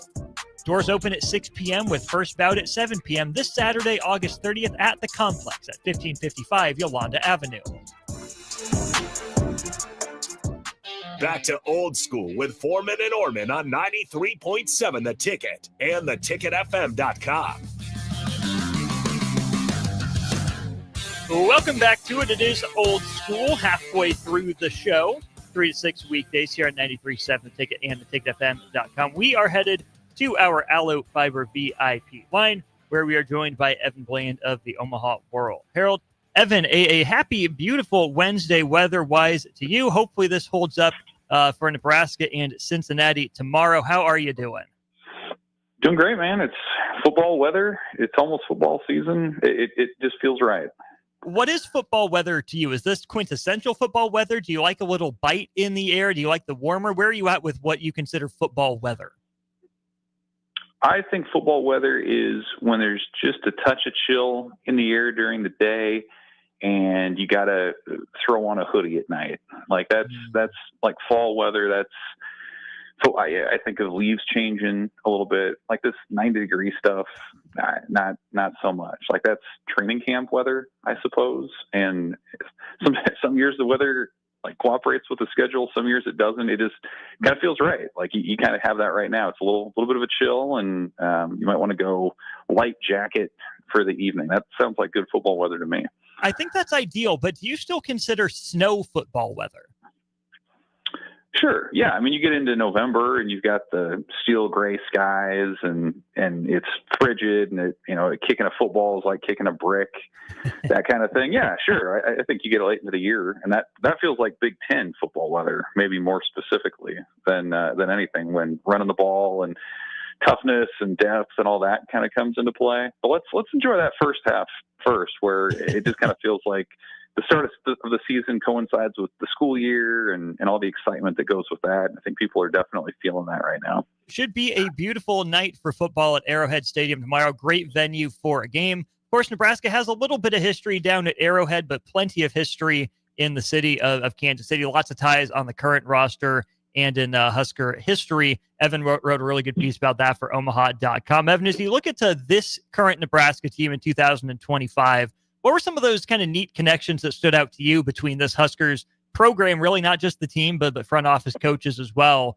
and the city of Kansas City? Yeah, there's a ton, and that's what made it so interesting. And I mean, the Dylan Raiola, Patrick Mahomes comparisons, an obvious place to start, and just the similarities between those two players and their relationship that continues to grow. And they share a trainer and all these other things. But you've got Terry Braden, who spent the last 8 years as an assistant on the defensive line with the Chiefs. He's Nebraska's defensive line coach now. And Matt Rule said they're kind of having a Chiefs reunion almost on Thursday, just with guys coming out to support Braden. You've got, Deshaun McCullough, whose dad was a KC assistant a few years ago. You've got, Isaiah Mosey, who grew up in that area. His dad, Jamar, is on Nebraska's staff, and he was a longtime Kansas City coach. You've got, of course, Dawson Merritt, who's a freshman linebacker on the two deep. His dad's the current DB's coach there. John Butler, Nebraska's defensive coordinator, was with the Bills many times during those AFC playoff games at Arrowhead, and the Chiefs generally got the best of those particular matchups. Even Matt Rule, considers Andy Reid sort of a mentor to him as a coach. Part of the reason that Nebraska grew natural grass fields was because they saw that Kansas City could do it and could do it at a high level. So, I mean, you can just kind of go on and on. Keelan Smith, the receiver, his dad was a Husker and a Chief. And it's just, there's a whole lot going on there. And it's kind of funny for a game that sort of has been kicked down the road for a long time. This thing was scheduled by Sean Eichhorst, more than a decade ago, got pushed back from COVID, was supposed to then go from Cincinnati to Lucas Oil Stadium in Indianapolis, and then that thing gets changed. So, all these circumstances that even line up for it to be at Arrowhead, and then you add all these connections in there, it just makes for a very interesting, unique kind of opener that Nebraska hasn't had in a while. It's neutral site name, but really outside of that, it very much feels like a Nebraska Chiefs sort of commemorative game a little bit. You also have, of course, the I-29 expressway between Omaha and Kansas City for the Royals and the Storm Chasers, which not as many Husker ties on the baseball front there. But, Evan, I think those connections between Nebraska and Cincinnati in this game in Cincinnati and Kansas City are fascinating as well, because the team that Nebraska would have played had the original schedule held would have been the Cincinnati College Football Playoff team, correct? Yeah, in 2020. Yep, that's right. So that would have been interesting. And then I think the return game to Lincoln was supposed to be this year, if I remember right. And so then that thing got kicked down the road to 2032. So that it's technically a Cincinnati home game right now. They're getting, I think, 75% of the gate, which should be considerable when you're talking about north of 70,000 fans, most of which are Nebraska coming there. And then, of course, you've got the great point of intrigue: is Travis Kelce going to be there with his new fiance, and what's that going to look like? So in addition to the game and the connections, there's sort of a storyline that maybe your real surface level college football fans or people that aren't even football fans but that are Taylor Swift fans can check on that thing about too. Husker fans, and I assume some Chiefs fans in the crossover there, are certainly hoping Cincinnati has run out of good news with the Swift-Kelce or Kelce-Swift engagement, however it is that you want to frame that. On the field, Evan, for Nebraska, we had 10 black shirts awarded. We're still waiting on the announcement of the 11th. It sounded from John Butler, Matt Rule, that it was going to go to that final starter, obviously the defensive tackle position. How do you handicap that race as we inch closer to 24 hours from kickoff? Yeah, I mean, Matt Rule kind of laid it out on Tuesday. It'll probably be Jalen George, the FCS transfer, or Keona Davis, who was one of Nebraska's more promising freshmen from a year ago. So, I mean, personally, I have to say I respect the way that they're doing the black shirt thing. They're not going 13, 14, 15 guys the way that Nebraska of past years have done. I mean, it's truly like it holds to what their tradition was. If you're a starter, you go out and practice in a black jersey. And so they're working through who that is still, and good on them for being transparent about that, and not as Matt Rule said, kind of making it a participation trophy sort of thing where you just start handing these things out. But I think it speaks well to the depth that defensive line could have. It may not have some of the obvious dudes at the top, at least not to start the season, that they had a year ago, but Jalen George was a productive player at his previous stop, and Keona Davis, I mean, a year ago at this time, he was getting Ndamukong Suh name drops from his position coach when he started talking about his potential. He was someone who Nebraska had to get back out of the portal in Davis. He kind of looked around a little last year. So those are both guys I think Nebraska feels like are gonna play a lot of snaps and can really gum up those running lanes and maybe get after the running back a little bit too. So I think that position group to me is one of the more intriguing groups going into this game, just to see what that rotation looks like, how deep it goes, how effective they can be against a pretty decent Cincinnati offense. And so I imagine we'll see both George and Keona Davis playing at different meaningful points in the game. It's just going to be a matter of who starts. On the flip side, across from them, then, I almost feel the opposite way about the unsettled nature of the tackle positions for the Nebraska football offense. We heard Dana Holgorsen talk about this, Matt Rule as well, where they're looking for that consistency, that dependability out of those spots. And they have guys that they like, they know the names, but I think there are a lot of Husker fans, Evan, worried that maybe it's a concern that no one has locked down either tackle spot for Nebraska with no starters named for sure on the offensive side of the ball. Yeah, I mean, it's an interesting situation that they haven't figured that out yet. Maybe that'll end up being more of a rotation thing.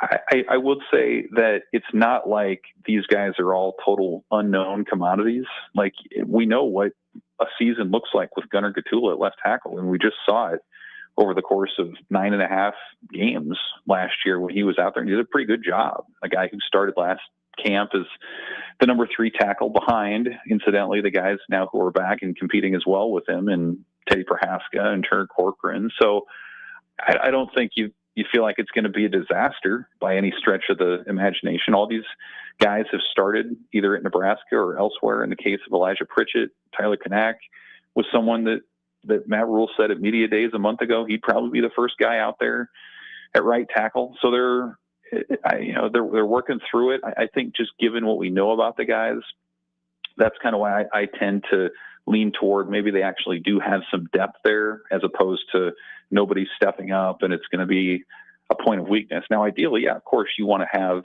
especially your left tackle, locked down, the guy who's going to be protecting Dylan Raiola and his blind side for this season. But I think it's almost kind of like what we heard from Holgorsen, where you're kind of at the point now where you need to see it in a game. They've seen how all these tackles are looking in practice against Nebraska's guys. Now you got to see it in a live setting against someone whose moves you don't really know at this point. So it's clear that the standard for that group is pretty high. They're not going to tolerate a lot of mental mistakes. And if things continue to crop up, like you would imagine that Nebraska coaches would be pretty quick to bring in another option, just because they do have that luxury this year in ways that they often haven't. We're talking with Evan Bland of the Omaha World Herald. He joins us on our Aloe Fiber VIP line. Evan, we also got a chance to hear from Heinrich Haarberg, kind of in a side session on Tuesday. What did you take away from H2, as he is occasionally known as here in Nebraska, and his transition to tight end, playing that position full-time this year? Yeah, it'll be interesting. I had a chance to chat with him, one-on-one for a little bit. What's interesting to me about him in particular is like he sort of embodies what Dana Holgorsen said about like, okay, we can continue to practice, but really we need a game to see what we have and where we are. And like, that's Harburg, like a guy who is still less than 12 months into his transition from quarterback to tight end. I mean, he did play the new position in the bowl game, but he did it with like 2 or 3 weeks worth of bowl practices. Now he's had an off season to reshape his body, to learn what it means to be a tight end. And he said one of the biggest adjustments is like, how do you fight through fatigue as a tight end versus fighting through fatigue as a quarterback? It's a totally different challenge, more physical challenge than what he had done before. So now he's got the training, he's learned the techniques. Now, what does that look like in a live setting? Does that stuff show up? Does he revert back because it's a game setting? And then how is he used? I mean, he's one of the fastest players on the team still.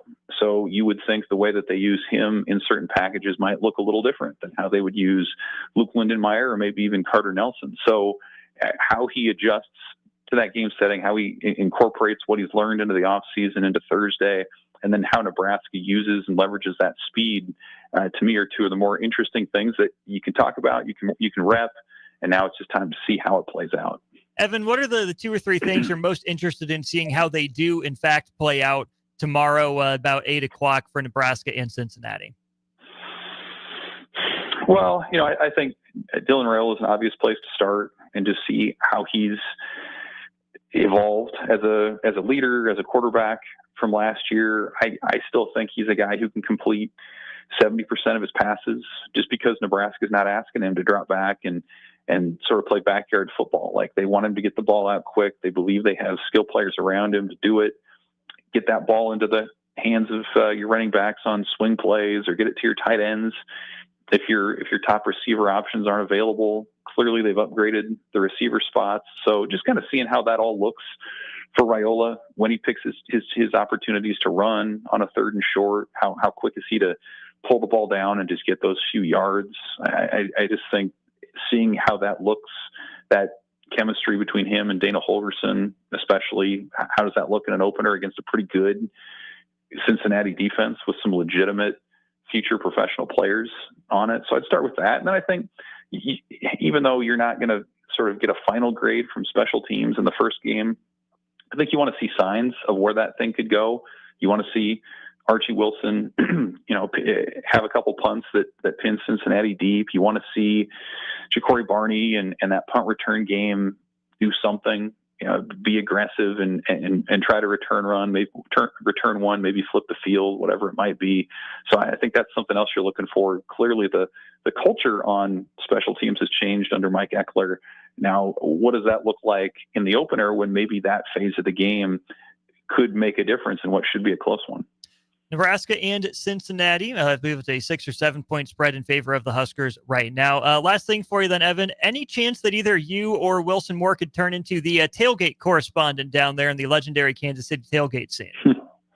Well, we're driving out there together with the rest of our crew. So I haven't been in the Arrowhead parking lot since, I think, 2006 for the Big 12 championship game. So I know it's one of the bigger parking lots in the Midwest for sure. And it's going to be fun, man. I think you're going to have tailgating opportunities all over the place. Chiefs fans, Nebraska fans, just general football fans who are out there. This is a unique opportunity, I think, to pregame for Nebraska fans. You don't really, this isn't something you could do at a bowl game. It's not something you could do on the road. At home, it's not really set up that way. It's kind of segmented in terms of where people pregame. So it's going to make for a really festive atmosphere. Very much looking forward to it. I think it's going to be one of the more intense crowds, and it may or may not have something to do with people having 4.5 hours to get ready for that game in the parking lot. That's Evan Bland of the Omaha World Herald with us here on our Allo Fiber VIP line. Evan, safe travels to you and the World Herald crew down to Kansas City and back tomorrow. As always, appreciate your time. Enjoy the atmosphere. Appreciate you, Austin. See ya. Big thanks to Evan Bland. Check out his work online at omaha.com. Also on Twitter at Evan Bland OWH. We'll go to break, bring Jay Foreman back in, wrap up hour 2 of Old School right after this. You're listening to Old School with Jay Foreman and Austin Oerman. Download the mobile app and listen wherever you are on 93.7 The Ticket and theticketfm.com. Load up on meat and more this fall at the Mercado by Certified Piedmontese.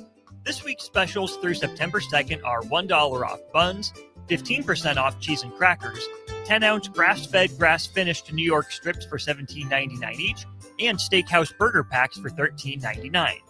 Plus, stop by for lunch on Fired Up Thursday at the Mercado East or Fired Up Friday at the Mercado North, with locations at 84th and Havelock, 30th and Yankee Hill, and now 85th and Old Cheney in Lincoln, or 168th and Maple in Omaha. Get to the Mercado today for the best meat in town. Ryan, with all this red and all these people around, I'm still not seeing the tailgate. Todd Spidell, former body shop owner, terrible driver. We're getting close. Now, did you know with 3 locations in Lincoln and hundreds of years of combined technician experience, we can get Husker fans back on the road even quicker and safer after their tailgate mishaps? Oh, Todd, turn left right here. Left or right? Left, right here. Right? Well, you wait for the tow truck. I'm getting a hot dog. Well, I guess while I'm waiting. All right! Most recommended! Eustace Body Shop! Woohoo! Dude, you should be on American Idol. You really think so? No. Accidents happen, even to Husker fans. If it happens to you, call Eustace Body Shop, where our customers send their friends.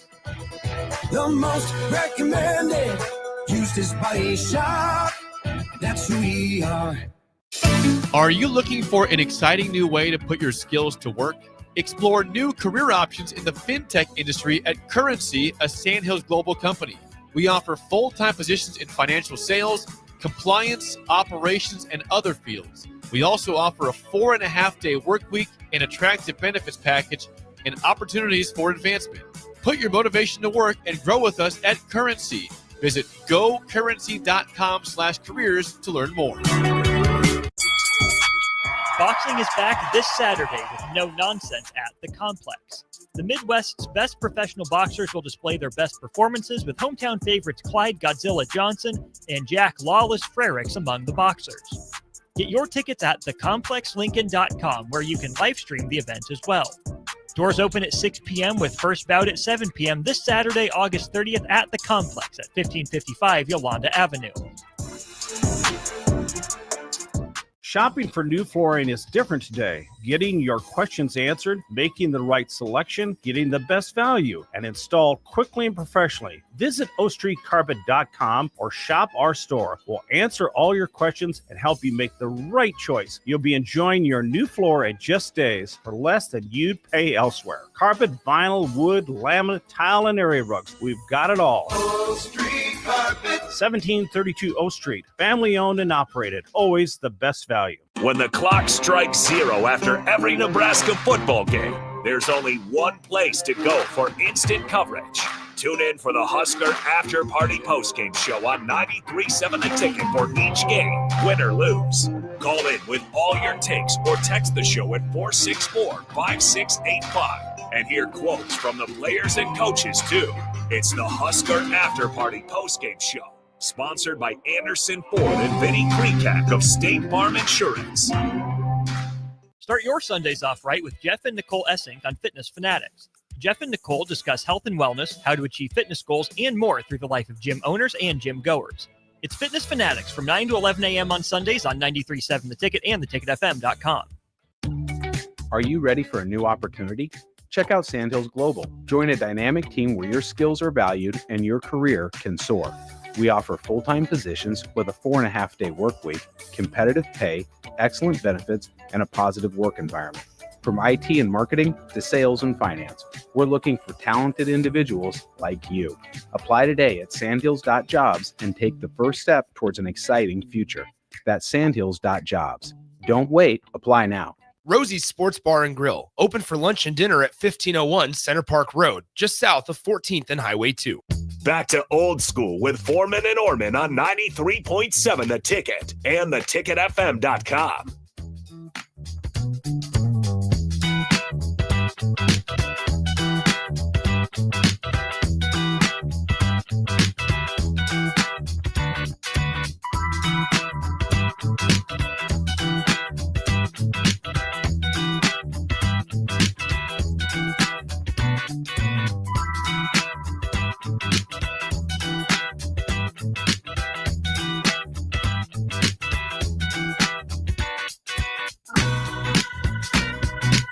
We're back, final segment of hour 2 of Old School. Don't forget, another hour to go, though, here on 93.7 The Ticket and theticketfm.com.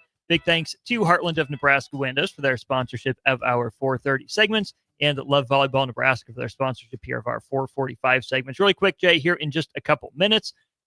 Pretty notable news out of Kansas City. Rashee Rice ends up with a 6-game suspension. Everything got agreed to today. He will miss the first 6 games of the year, which for the Chiefs are no cakewalks. They'll visit the Chargers in Brazil, host the Eagles, go to the Giants, host the Ravens, go to Jacksonville, and host the Lions, all without their presumptive wide receiver one. Well, I guess it's tough that you're gonna, he's all the way back, but he's not back. It's tough because the Chiefs are looking to get some get back, and so he's a big part of that. I think when he emerged, and I always say that you backdoored their way into the Super Bowl. You were like, okay, here we go with the Golden State Warriors. Going to go with a quick little mini run off the cuff, right? Now he's had some off the field issues, got injured. Now he's got to wait 6 weeks. Now on the flip side, it provides clarity. It can allow Andy Reid and company to game plan, go and pick up some guys, kind of offensive game plan, for these next 6 games. And I wonder if he's still able to be around the team or does he go away? I think they changed it where they weren't jettisoned. They just could only be there for a short amount of time so they didn't lose that connectivity to the team. And I'm sure he has obligations to do like some meetings or Community whatever. Service meetings, yeah. So I think it's a win-win. It can finally be over.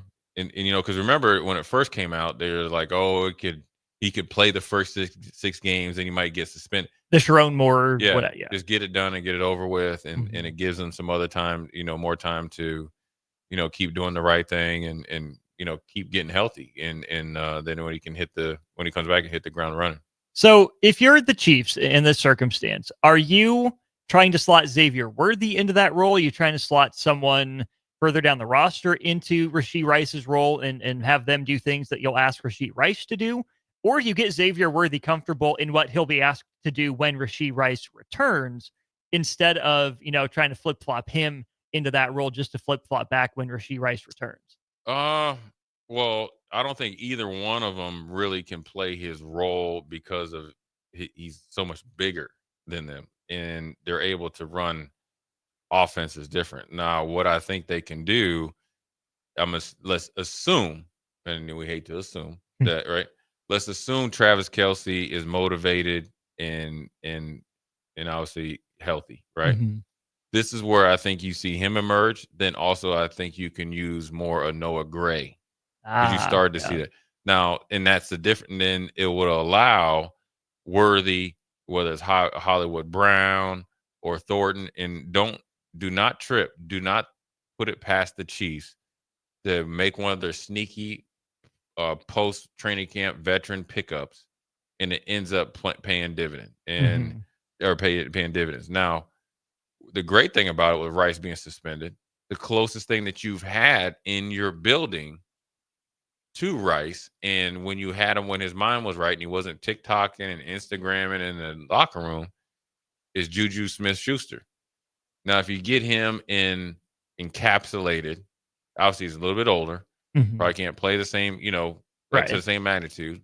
He knows your system, but he can make some catches and be very, very productive. It opens it up for Worthy. It opens it up for Brown. It opens it up for Pacheco out of the backfield. It opens it up for Kelce and Noah Gray. The offense is the offense. And then when Rice comes back, you just make a little bit of adjustments, and then you get a little bit more out of Juju Smith-Schuster because you get more efficiency. He's a little bit older. And then you can change up. You can go you can go Rice with the two small guys. You can go, Rice and Smith-Schuster and Worthy or Brown. You can split out Kelce, let him do his thing. You can put Noah Gray down as like the down inline tight end. It opens up the playbook as soon as he comes back off his suspension. 6 games for Rashee Rice. He'll be back for Week 7 and beyond. This segment of Old School sponsored by League One Volleyball. Love Volleyball Omaha just rebranded as Love Volleyball Nebraska. To renew your season tickets or secure them for the first time, Visit lovb.com to make sure you get your seats to watch Olympians, national team players, and former Huskers all take the court for Love Volleyball Nebraska. Don't go anywhere. We got hour 3 of Old School straight ahead. Watch Old School live on Facebook, YouTube, or Twitch. Old School with Foreman and Oerman on 93.7 The Ticket and theticketfm.com. Make this your best football season yet with help from Limitless Mail. If you're struggling with low energy, muscle loss, brain fog, belly fat, mood swings, it's likely low testosterone, and Limitless Mail can fix that. We've helped over 100,000 men feel stronger, leaner, sharper, and more like themselves again. Don't sit on the sidelines this season. Take control. Book your free consult today at limitlessmail.com. That's limitlessmail.com. Batter up! Join us this summer at Haymarket Park for 50 action-packed Salt Dogs games running now through August.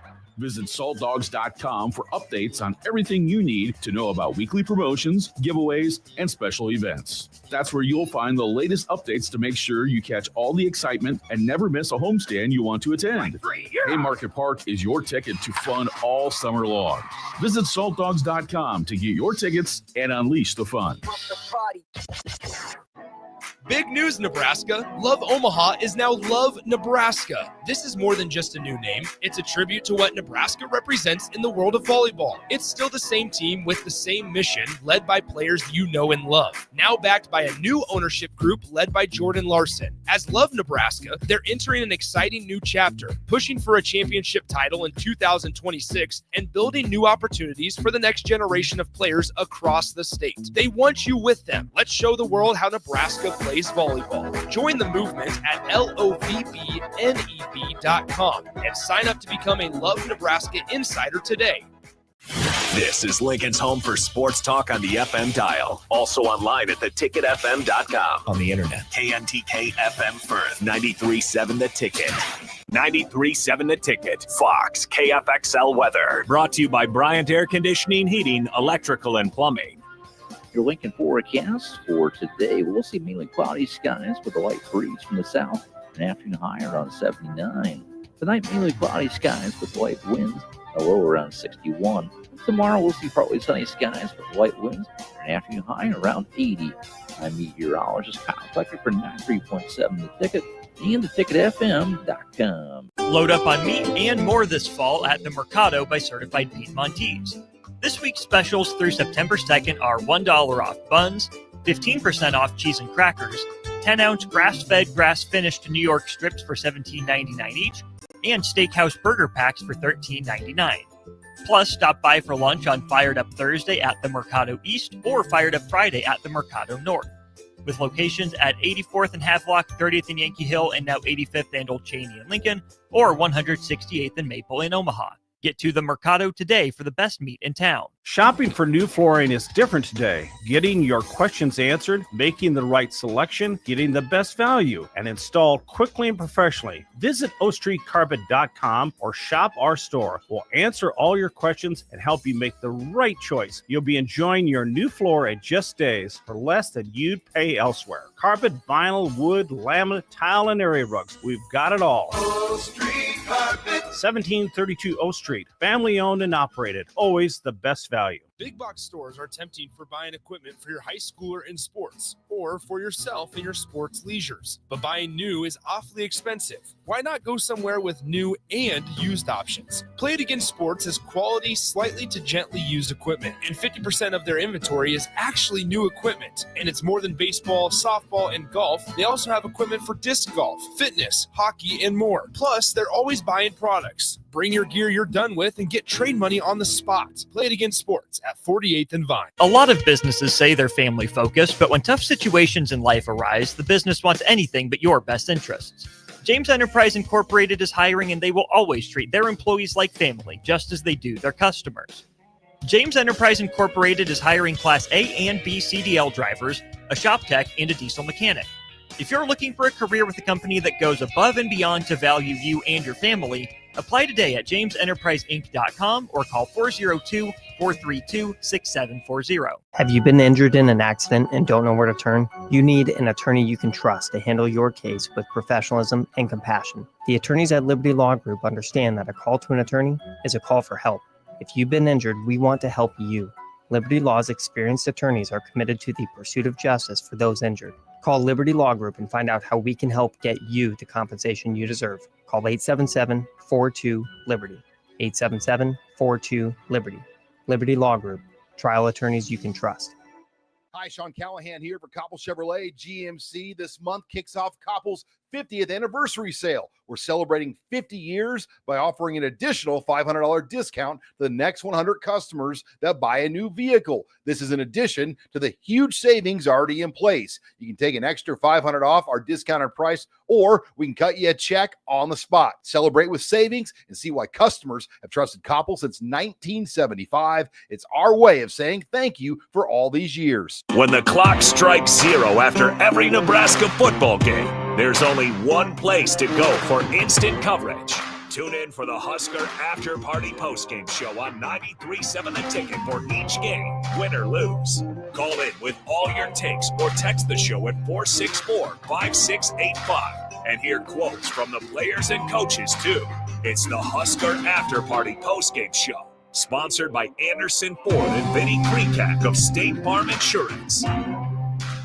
Coming at you live from the heart of Lincoln, America, this is Old School, sponsored by the Mercado by Certified Piedmontese.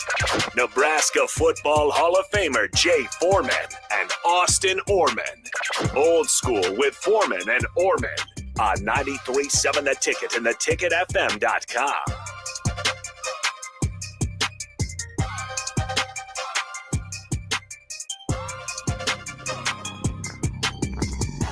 What up, Hour 3, Jay Foreman, Austin Oerman, Old School, the New School Way.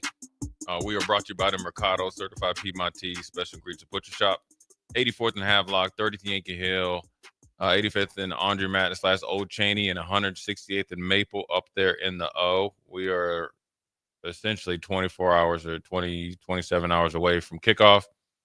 First game in the 2025 season for our Nebraska Cornhuskers, and most likely, really the kickoff to the whole college football season starts tomorrow, even though we had a week 0 game last Saturday. Was a little bit of an appetizer. You get the full-on meal, a la carte, or whatever you want this weekend. It's a good slate of games, and obviously the most important game is Nebraska against the Cincinnati Bearcats. And so we had a good Whiteboard Wednesday. We talked about what to maybe look for, how Cincinnati is going to try to attack this young and aggressive Nebraska defense and black shirt defense that's going to try to go out there and establish themselves. And, I think it really comes down to, how Nebraska's able to realistically, Austin, number one, obviously stay out of their own way, which has obviously been a big deal in over history. And then obviously they, got a little bit better at it last year. But then more importantly, offensively, defensively, and special teams, come out and dictate the pace early. And how do you do that? Brennan Sorsby is the real deal quarterback. He's one of the best out there. He is not, don't fool yourself and try to say he's not that good because he's at Cincinnati. He's good, and that's fine. You're playing. You come to Nebraska to play against good players. Former Indiana guy, by the way. He's a big old kid. He can run. He can make you miss. He's played in a lot of big games. He's played with, he's went into a full-on fight with maybe one arm behind his back because they don't have as much talent as they as they're used to having based on the portal losing guys. But as some of the teams that they've come across in the Big 12 has been significantly better than where they were before. And then Joe Royer is their senior tight end. He's a real NFL player too. If you want to see how they're going to try to attack Nebraska, they're going to try to really, really do a good job on the inside and give Sorsby a really clean pocket, really efficient passing game early, and then try to hit you over top. And their 1,000-yard rusher is playing for the 49ers now, so that's a plus. But you just always got to expect, whether it's Caleb Goody or Jeff Caldwell on the outside or Tywee Walker, or even Evan Pryor, they're going to be able to run the ball because oddly enough, Cincinnati, for the most part, tried to be physical. That means lining up and 11 personnel and coming at you. So that means you're going to get a lot of inside, outside zones, outside zone cutback, inside zone cutback, and a little bit of, I call it a delay inside zone where he just gets the ball and waits to see where it all kind of comes, out of the wash, and then maybe try to hit a gap. So there's a lot of things on the table for Nebraska. They're probably going to get down there at some point in time, and this is a tricky part. They've had a long training camp. You waited all year for this. You prepared all year for this. You talked about it all year. You said this is a new year, new team. Now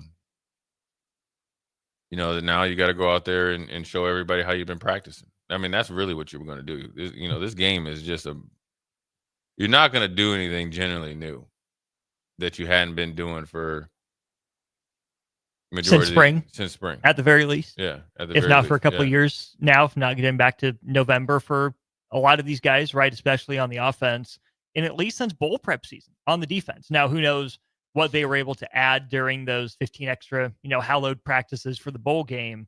But at the very least, that's, 4 extra weeks plus for the offense with Dana Holgorsen and an extra 3-ish weeks for the defense and some of these guys with John Butler. You're not going to know everything about them, what they want to do, read their mind in this short a time frame. But that's where I think that acclimation period could help Nebraska if they were breaking in new guys and everything had to happen in spring. Everything had to happen over the summer, and then you get into fall ball. I'm sure it's like drinking out of a fire hose already, but would have been fire hose and a half, turned up to maximum if Butler and Holgorsen hadn't been in those roles before the end of the 2024 season. And of course, the Pinstripe Bowl that Nebraska ended up winning. So if there is something you haven't practiced that gets called, number one, that's why you study your game book, your playbook. Number two, probably on the coaches. If you haven't repped it a lot, probably shouldn't be calling it in game one against Cincinnati unless it's dire circumstances, which number one, obviously you hope that it's not for Nebraska. But number two, I don't think Cincinnati is a team that Nebraska is going to be able to get by without pulling out all the stops. Right? No, this is a real deal football game. And I think the 15 practices, Austin, were as big for the two new coordinators and maybe bigger for them because they get 30 more days to kind of look at the roster, see what they like, see what they don't like. They can get get more familiar with Lincoln. Mm-hmm. Obviously Butler was here before, but Coach Dana can kind of, all right, where am I going to, live and all this other stuff. And that helps you coach better. But then also I think you can get a better, I guess, knowledge and be more dialed in on your roster. What guys can do, what Dylan likes, get that connection there. And I think this game hopefully is a byproduct of the time and energy that they put in together throughout the offseason, spring ball, and obviously summer camp, and then obviously, I guess, 2-a-days or training camp. And be able to go out there and put it on display, against Kansas City. I think that also I always caution people, this first game is just a snapshot. After 6 games, you're generally going to know what type of team you have. You're going to see what type of player you are because you would probably by 6 games into the season, you most likely have played at least 2 tough teams so you can really fairly judge them. And in Indiana's case, they were boat racing guys, and their first true test was against Nebraska, and they did a very good job against Nebraska, obviously. So, but within the first 6, 7, 8 games, first 6 games for sure, I think you're going to really know where they're at. Now, when you play a team like Cincinnati, you got to expect you're going to get their best effort. They didn't play up to their standards last year. They probably felt like they should have been able to at least be 6-6. Mm-hmm. Contrary to people's belief, people in the Big 12 and the ACC do not look at the Big 10 like they're that much better. No, they don't. The Big 10 looks at itself as so much better. Yeah, and they should. Deservedly, to some degree. Ohio State and Michigan won the national championships. Mm-hmm. But the separation isn't as big as people are trying to say. It's not. It's just not. It's just it's a different athlete, sure. That is in some cases. Not all cases. Yeah, in some cases. What happens is you really focus on the Georgias and the Bamas and forget about Vanderbilt and all these other teams. And Vanderbilt and all those lower end teams tend to ride the coattails of the known entities and then thinks that since they're apart or just in the same, presence as Alabama, Georgia, or whoever, that you're better than, the best teams in the Big Ten, so forth and so on. My point is that Cincinnati isn't looking across the line of scrimmage and thinking like, all right, we're just here just to go through the motions. Let's keep this close. They have every intention on starting 1-0. Yeah. And they feel probably good about who they've had all off season to kind of get some continuity with their transfer portal receivers with Sorsby, and they've been able to, or potentially been able to, repair their offensive line. They're an older unit, especially up front on defense, so they're going to pose problems. They are allowed to have good players. Mm-hmm. And in fact, they might have the best player playing on Thursday in Corleone. Yeah, probably. There's an argument for it at the very least. And he's a good player. And so, but Nebraska's got good players as well. And so, you feel like they're a good team, or, the Cincinnati's a good team. We got to be a great team, or we got to be great, or be better than them come Thursday. And, it's hard to be great week one, right? We've heard Matt Rule talk about that, right? Their cut up of 60 to 70 plays was a lot of bad football from week 0, teams playing their first game. But that's the challenge. Be as great as you can week 1, right? Don't use week 1 as an excuse to be sloppy. Don't use week 1 as an excuse. Oh, coach, I wasn't sure. Oh, don't worry, I'll get it next time. Use it as, hey, it's for real now. The lights are on. It matters. I got to be at my best right away. Yeah, there's no more excuses. And you just got to go out there and play football. You got to go out there and win. And it's going to be a tough challenge. I think,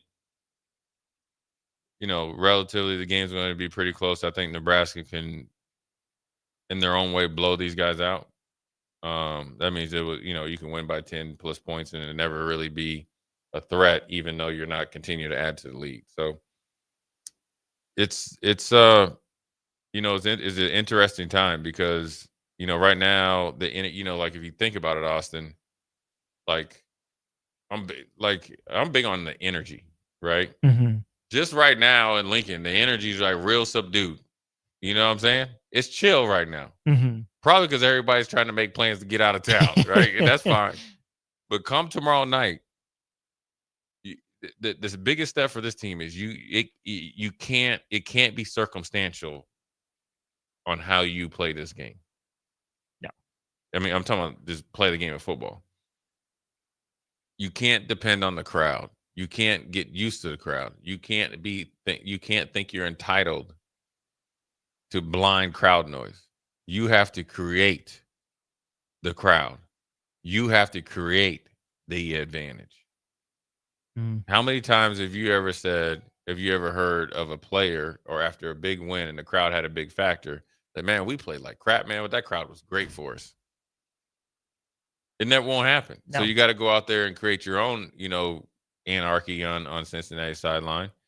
And, I think some of my keys to the game, I know we have Foreman's 4. We'll get that coming back. We got a little bit of black shirt breakdown. We'll get that going. We got a lot of stuff going on in old school as we move into the last 4 months of the year, which is crazy. I just felt like it was New Year's, right? But when you think about it, number one, don't punch yourself in the face. And more importantly, don't do it in the first 2 drives. Procedure penalties, offsides, late hits, all that stuff. Turnovers, busted coverage, big play, whatever. The first two series. Because if you do that the first 2 series, you creating doubt in their head because they're expecting the same old thing, right? So they think that they're able to really come in and be able to talk some junk because they figure you spot them 3 to 6 points. And when that doesn't happen, then we got to knuckle up and play football. Okay, the other one is eliminate explosive plays within the first 3 drives defensively, and primarily by the air. Mm. Right? That's our strength. We have to play to our strength. Our strength has to be superior defensively Thursday or tomorrow night. Mm-hmm. That's a must. All right? Because if it's not, it's like, the way they tell you cut off the head off the snake or whatever, then, the body fails, right? Number 3, we have to win the 3rd down offensively and defensively. because we are bigger and stronger by that team. Bigger and stronger, bigger and stronger than that team up front.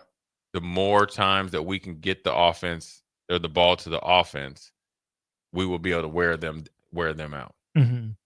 And obviously, defensively, the less time that we're on the field, the less time Sorsby could do his thing. So it kind of goes, and then Dylan could do his thing. Mm-hmm.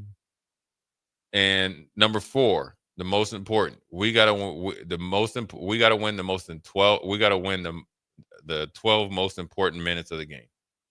6 minutes before half, 6 minutes after half. That's the most important 12 minutes of the game. We got to win that. Mm-hmm. We got to finish the half strong, and we got to come out rolling. We win those 12 minutes of the game, the game's over. And the asterisk is once you go into the locker room before the game kicks off, leave all the nonsense, all that stuff out of it. Like all the extracurriculars, the noise, who's watching the game, is Travis Kelce here, is all that stuff. Like, you got to let that go, because that's how when you look at national championship games and you're talking about, is the moment too big? That's what they're talking about. Mm-hmm. They're not necessarily talking about, is the moment too big and you're going up against, you're 14 games in the season and you're looking at a guy, he's good. You're like, oh, this is like an alien coming down here. No, the moment is too big because you can't refocus. Mm-hmm. So this is where we have to be able to go out there, embrace it, refocus. It's over. Win. Next play mentality. And it's got but that next play, from when you go into after pregame warmups to when we come out to when it's game warmup, it's got to be a totally different mentality. Even though there's 10 minutes difference? Yeah. Half an hour difference, if that? Not less even? than that. Well, you go You're in and out? Yeah, and depends if they'll do a flyover. Ceremonies, flyover. flyover. Yeah, so 15, 20 minutes? Yeah. That's the most important 15 minutes. Well, the second most important 15 minutes, according to me, of the game. Or 12 minutes. 12 minutes, right. Yeah. Yeah, whatever. Also, how do you decide on 12? I hear a lot of coaches talk about middle 8. Why are those extra 2 minutes extra important for you? Because in my opinion, I think it's the last 6 of the half and the first 6. Because the middle 8 is essentially going to 4 minute. Yeah. Well, with the way that the possessions now and the way teams play, they hurry up and play. Well, you're not in 4 minutes anymore because nobody's running too tights and running it down your face. Not for 4 minutes. Not for 4 minutes. Sure. They might do it for, you're right. So instead of essentially you're saying one offensive drive and one defensive drive instead of just one final drive. One final drive. Gotcha. Right. Okay. And okay, so say it's 6 minutes left, you're on defense and you're able to kind of hold them to outside of field goal range, you get a punt. Okay, now you're in 2 minutes. Okay, can we get in the field goal range? Can we find something in those last 2 minutes that will lead us coming out of halftime to use the whole next 6 minutes? Can we hit an explosive, get points on the board, drain the clock, hopefully get the ball back to start the second half? Into your point, you see it all the time. I forget what game it was last year. Going in and you hit a big run, and next thing you know, they found something. You can find something even if you're not able to score out of the 2 minute drive, because you might only have one timeout left and a minute and 5 seconds left or 56 seconds left. Because when you're backed up, right? Say you have to fair catch the ball, it's on the 12. What do you want to do? Well, we want to get ahead of the chains right away. What do you just say? We just do a quick inside zone. Well, maybe we made an adjustment in the blocking scheme. Boom, we bust a 25-yarder. So instead of 2nd and 6, right? But now we're close to the 40. Okay, now we we either clock it, timeout. Okay, then now Coach Dana can go to the regular playbook. He's not in the backed up playbook. That's 5 plays. Now we got 55 plays, and now we're like, okay, well, in this usually situation, which is in almost take a shot, they usually play this, but it's the the last minute of the game. Essentially, you're in hyper 2 minute. Okay, this is what they usually play, but let's plan for what they'd regular play. Which athlete do we want on the field? Right. Boom, you get another one. And say they stop you from a field goal. Well, that positive momentum goes into that locker room. So if you have struggled that first quarter and a half, that's out of your system. Say the game's tied 10-10, and it's been a kind of ugly game, Mm-hmm. but you drove it essentially from your 12 to their 40. Yeah, or 35 or something like Mm-hmm. that, and just say edge of field goal range, incompletion. Tackled in bounds, and you kind of like the Texas game, you had a second left, whatever, right? Mm-hmm. You go in that locker room like, yeah, we found something. Mm-hmm. You come out of that locker room with that same momentum. Now that defense goes in gassed. That's the 6 minutes that I'm talking about. Well, that same defense comes out when you got the momentum, because halftime shorter, we on you right now. Now we go down and score. Now you're on the heels now, right? We're up 17-7. And now here comes a super fresh defense. You get a quick stop. We get a big punt return. We get a 3. We're up by double digits. Now we're at the end of the third quarter. We're looking to close now. Mm-hmm. Now we can say, now we can go to real 4 minute, right? Because we're bigger, and we got, bigger bodies and all that. We can bring in an extra lineman. We can do everything we want. We can huddle. We can run down the clock. That's why now granted, Matt Rule and those guys know a lot more than me. They can keep the 8, and we're saying the same thing. Yeah, but I like your phrasing too, because of how football is played at the college level now. Right. Because essentially in those final 6 minutes, you ought to have one drive for your defense, one drive for your offense. Hopefully, it turns into, I would hope, 2 defensive drives, because you got to stop. You scored. You get a stop to end the half. Yeah. But either way, you plan on in those 6 minutes, both units seeing the field, both units going into half with that momentum off a stop for the defense, off a score for the offense. And then you do it again, right? Because let's say in this scenario, offense gets the ball first. Okay, defense, your turn. You've been chomping at the bit, ready to get back out there. You got to build on that, right? It's going to deflate a bunch of that momentum, those positive vibes, if you give up a score, right? You let Cincinnati right back in it, hypothetically. Do your job. Get a stop now, and then give the offense a chance to put you up 2.5, 3 scores at that point. And then you're really starting to feel good about, hey, what can we do next drive to all but put it on ice? Yeah, and it's also encapsulated in all that. It's the continue to work on the maturity of the team. Mm-hmm. Say the offense goes out and dominates that that 6 minutes into the first half and the second half. Okay, defense. Now you have to double down on it and validate it. You can't sit back and just let them get come back and let Stormsby get a big run or something like that. Mm-hmm. And then now they got the momentum. So it's going to be a game of momentums, but it's also a game within the game. And, one of the things that we'll do, on Old School and on Inside the Huddle is that we'll look at inside the big plays or inside game-changing plays, what actually led to those plays. Yeah. Because I think that's part of what us doing it and what we're able to do, what we try to separate ourselves so much on Old School is able to take the game, break that bad boy down. Because by the time we come on air, everybody talked about the big plays and everybody, they just essentially just looking around and just rinse and repeat. Mm-hmm. But when you really look at how they're able to set up plays, we talked about, I call him the Batcher, Cliff Kingsbury, where I think he did a really good job with Jaden Daniels, where he made it very simple, like we talked about with Sorsby, mm-hmm. where they got into mesh and bunch, and they see how you reacted with a rookie quarterback. Now with Sorsby, a rookie there at Cincinnati, not rookie, but just essentially how do you on the road, how do you dictate the coverage? How do you read the coverage? You're reading that dude right there. He hesitates. You're going there. Big play. Well, then guess what you asked? You remember when you asked me, what do you come off of? Well, they ran the same bunch formation. Detroit decided to go essentially one back, one gap and blitz. Well, he threw a now screen to Terry Scary in that same formation, the same formation, same part of the field. Just a little bit of an adjustment off of that. Housed it. Game over. Mm-hmm. Detroit, you're going to the crib. Mm-hmm. And on Netflix. That's the game right there. And that's one of those things where you've said this before and it's worth repeating. Big plays rarely just happen. Yeah. Big plays are set up, right? That's why you talk about, marrying run pass, marrying concepts, being able to be versatile, right? Where you can show someone the same look. This is the one thing they really like to do. Here's the thing they'll do sometime else. And then when the time's right, like you said, here's a third thing that we haven't shown on film. We ran it once like 6 years ago. Yeah. You're not expecting it. You didn't prep for it.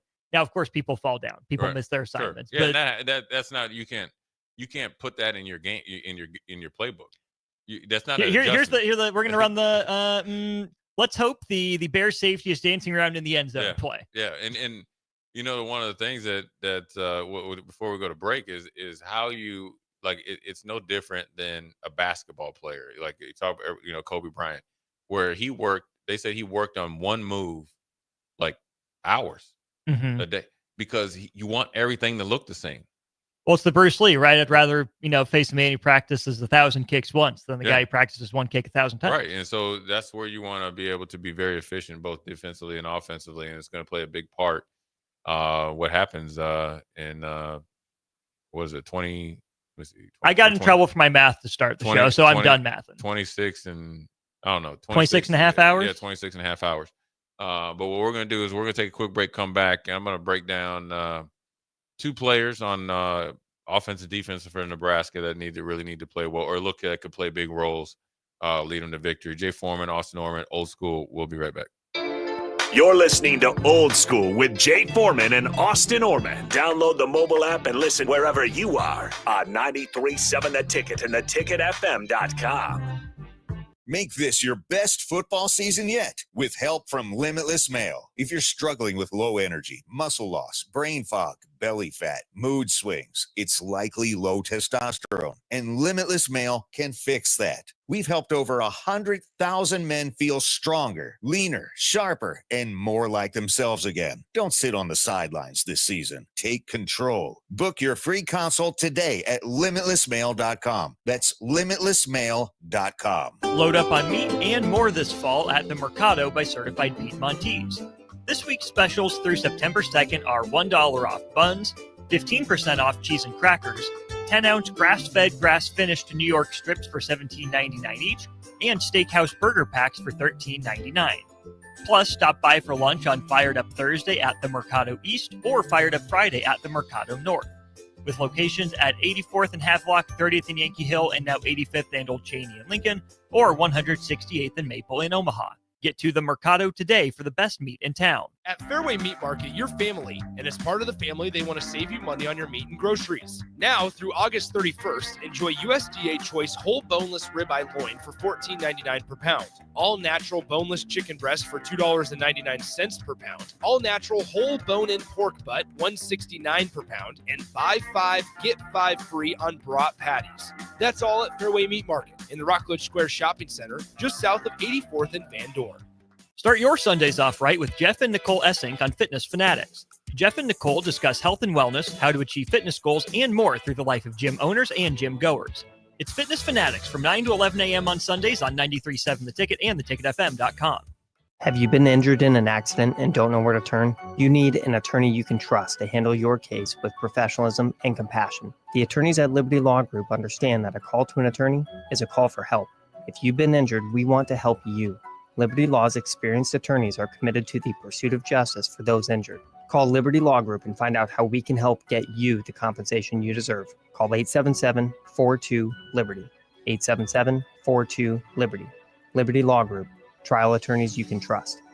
Shopping for new flooring is different today. Getting your questions answered, making the right selection, getting the best value, and installed quickly and professionally. Visit OakStreetCarpet.com or shop our store. We'll answer all your questions and help you make the right choice. You'll be enjoying your new floor in just days for less than you'd pay elsewhere. Carpet, vinyl, wood, laminate, tile, and area rugs. We've got it all. Oak Street Carpet. 1732 O Street. Family owned and operated. Always the best value. Rashawn Jackson here for Bauer Infrastructure, a veteran-owned local company proudly serving Lincoln, Lancaster County, and the surrounding areas. Bauer provides quality work at an affordable price, and they're growing rapidly. If you want to experience a career with a fast-paced, family-friendly environment, visit BauerInfrastructure.com. They have top-of-the-line benefits, year-round work, even through the winter. Bauer, usher in the new era of infrastructure to an area near you. And as always, go Big Red! At Schwezo Construction, safety isn't just a policy, it's a promise. Build with us. Work safe, go home proud. We're hiring skilled craftsmen, laborers, concrete workers, and steel erectors who value quality work and a team that has your back, on and off the job site. If you're ready to be part of a company where your safety and success come first, visit Schwizo.com. That's SCHWISOW.com and apply today. Schwizo Construction, 40 years strong and still building the future. Big news, Nebraska. Love Omaha is now Love Nebraska. This is more than just a new name. It's a tribute to what Nebraska represents in the world of volleyball. It's still the same team with the same mission, led by players you know and love. Now backed by a new ownership group led by Jordan Larson. As Love Nebraska, they're entering an exciting new chapter, pushing for a championship title in 2026 and building new opportunities for the next generation of players across the state. They want you with them. Let's show the world how Nebraska plays volleyball. Join the movement at lovneb.com and sign up to become a Love Nebraska insider today. MWR is dedicated to building attractive, affordable steel buildings that exceed your expectations. From commercial to residential to agriculture storage, steel buildings are cost-effective, attractive, and versatile. Plus, they're a lasting investment and an ideal choice. MWR uses Sentinel Building Systems out of Albion and can service you all over the state and region. If you have interest in a steel building, post-frame building, or fencing, give MWR a call today at 402-980-5273 or go to mwrbuildingandfence.com. When the clock strikes 0 after every Nebraska football game, there's only one place to go for instant coverage. Tune in for the Husker After Party Postgame Show on 93.7 The Ticket for each game, win or lose. Call in with all your takes or text the show at 464-5685 and hear quotes from the players and coaches, too. It's the Husker After Party Postgame Show, sponsored by Anderson Ford and Vinnie Krekak of State Farm Insurance. Back to old school with Foreman and Oerman on 93.7 The Ticket and theticketfm.com.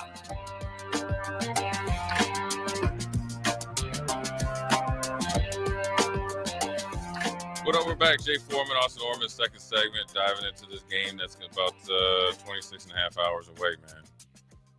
People are going to start, really start. I get clock strikes midnight. Is on that highway down to Kansas City is going to be full of Nebraska fans, as it should be. Close proximity. I mentioned two players on offense, defense that could help with the outcome for Nebraska. Primarily, offensively. I think it's going to. I always like to try to highlight the guys that aren't the known entities. That's easy. Obviously Dylan has to play good. Emmett. But I really think Lindenmeyer has to be a factor. And the reason why I think he has to be a factor is he could be a matchup problem. And when I'm not saying that he has to have 150 yards, but I think being a safety net, emergency outlet for Dylan, being able to make somebody miss. And I think if I'm always trying to give tips. Look for him, or not look for him. A big thing will be if he can get a sneaky first, let's call it a drive extending first down. The one where, say, Dylan's under duress, he's blocking, he has the wherewithal just to be a safety net. He makes the linebacker miss. It's 3rd and 8, and he gets 9 yards. Mm-hmm. It's not just the 9 yards, as we talked about, that we'll talk about at times on the black shirt breakdown. It's not just the first down that you get, or that Nebraska would get. It's the extra 3 or 4 minutes that you put on the defense as far as taxing them. And also you're extending the ability to score more points. Well, and also we had him and they got out of it. Right. We should have slammed the door. We left it open. They took advantage. We didn't. Now we got to make up for it. Because what you have to do as Nebraska is take advantage of that by, number one, extending the drive, obviously by a first down or two. You're able to wear them out if you are as physical as you say you are. But more importantly, it changes their side of the ball to call plays offensively, because it changes where you're looking in the playbook. Because as Nebraska potentially is getting first downs, they are envisioning themselves being backed up. So then, therefore, they have to play a little bit more conservative. So I think if it's Lindenmeyer, if he makes a big play, and that's a big play to me. And obviously, he's got to do everything else he's supposed to do. a sneaky drive extended first down would bode well for him. The other guy I think that could play a big factor is, Elijah Pritchett. And I think once he gets in the game, gets comfortable, and if he can play the way he's supposed to, you could potentially see a difference in the way the offensive line looks, plays, and obviously is able to dictate the pace of the game. And if the offensive line is able to play a different way, that opens up everything else for literally everybody else. Everybody else. And that's why those are the two most important players, in my opinion, besides the known guys. Right. And, it's easy to talk about those because, like I said, by the time we come on, everybody's already, the rehash what Dylan says after the game. Let's look at the guys, the nut and bolts guys that, highlight the other guys. Okay, I'm going to move on the interior of the line. Those three guys versus Cincinnati's defensive line. Yeah. We know tackles are, unresolved at this point. I like your Pritchett pick. Lutovsky switching sides from last year at this point from right guard to left guard. Rocco Spindler comes in, guy that comes off a national championship game appearance. Yeah. And we know Justin Evans has taken snaps at center before, but not that many in a real game. And okay, fine. He's probably been lined up against someone that looks like Dante Corleone in the Big Ten. Those three guys, their first action together coming against, I don't want to make Dante Corleone out to be something he's not, right? Is he, Mazzie Smith? Is he Mason Graham? I don't know. Is he any of the dudes from Illinois? Probably comparable, right? Nebraska has seen guys at that level before, so they shouldn't necessarily be surprised by it, but you just never know. I mean, Justin Evans, first real game experience as a center going against someone like that. It's different when you're in charge of the checks, the predictions, the calls, all that communication, as opposed to listening what Ben Scott was telling you to do for the last couple of years. There's more on his plate with, two new guys next to him. We didn't play next to Henry Lutovsky last year. Rocco Spindler wasn't even thinking about Lincoln at this point last year. How those three interior guys hold up, I think especially early, could also be a big tell. Yeah, I mean, that's going to dictate, the initial, part of the game. Corleone gets off early, then be in trouble. And so that's a great point there, Austin, is how they work as a unit against Corleone and company. The thing is, everybody looks at him and they're like, oh, he's Cincinnati's All-American and all that. Well, he's a good player. Now he's looking at it to where he has to essentially understand that he might have to be a decoy because obviously, as much as that we're focusing on him, everybody knows how good he is now. He is not catching anybody by surprise. So that means his counterparts have to be really good. That means the guys that are playing on the back end have to be really good, which will open up things for him. It's all a team game within the individual battles. And so that's a great point. How you control him, how you know where he's at, identify him, but then also not only just have stalemates, but when you have a chance to, take advantage of your, 3-on-1, you really got to take advantage of it. And so I think that's a great point, but then we'll move to. But then you also can't just triple team him or double team him all day, right? Rocco's going to have to be able to hold up one-on-one against him some snaps. So you can get to the second level with one of those other guys. And and the other guys have got to, on Cincinnati's defense, have got to make Nebraska respect them. And that's by making plays that he sets up for you by, obviously his prowess, but then more importantly, he's making the plays you're not supposed to, and that's by effort and execution on Cincinnati's side of the ball. So another thing is on defensively for Nebraska, obviously I mentioned before the back end has to play well. I think Watson Trent is a guy that, he's been talked about at times, but I think, kind of under the radar considering his production coming in, but he has a black shirt he's starting. I think he has to have a good game, and a good game in the sense of I think it's important for him to, get adjusted to this type of big stage, have a big game from, a middle linebacker standpoint that's getting everybody lined up, that's getting everybody into the right situations. And then obviously being, the leader of that defense, I think is huge for him. Mm-hmm. And then obviously be very productive at his linebacker position. And just like you were pointing out in the Whiteboard Wednesday that led off the 4:00 hour, you got to wonder how often Cincinnati is going to try to go back to a well like that. You're not going to be one-on-one with Pryor or Walker all day. But when you are, can you cut through the wash? Can you do your assignment? Can you bring him down for a 5-yard gain instead of a 15, 25-yard gain? Yeah, that's it. And where you look at Cincinnati's defensive line, they got 3 seniors, and all of them are redshirt seniors. So you're facing an old Grizzly unit in Jackson, Corleone, and McCray, 300 plus guys, and one that's 270 pounds. On the flip side, for the defense, right, as we talk about Watson Trent, and then the next guys, their kind of combination is Keona Davis / Van Poppel, right? That's the second. They have to have a big game because just like everybody has to focus on Corleone, they have to make the Cincinnati interior focus on them by the play that they, going out there and playing well. Why is that important? Cincinnati is going to try to test Nebraska out running the ball. Some form or fashion.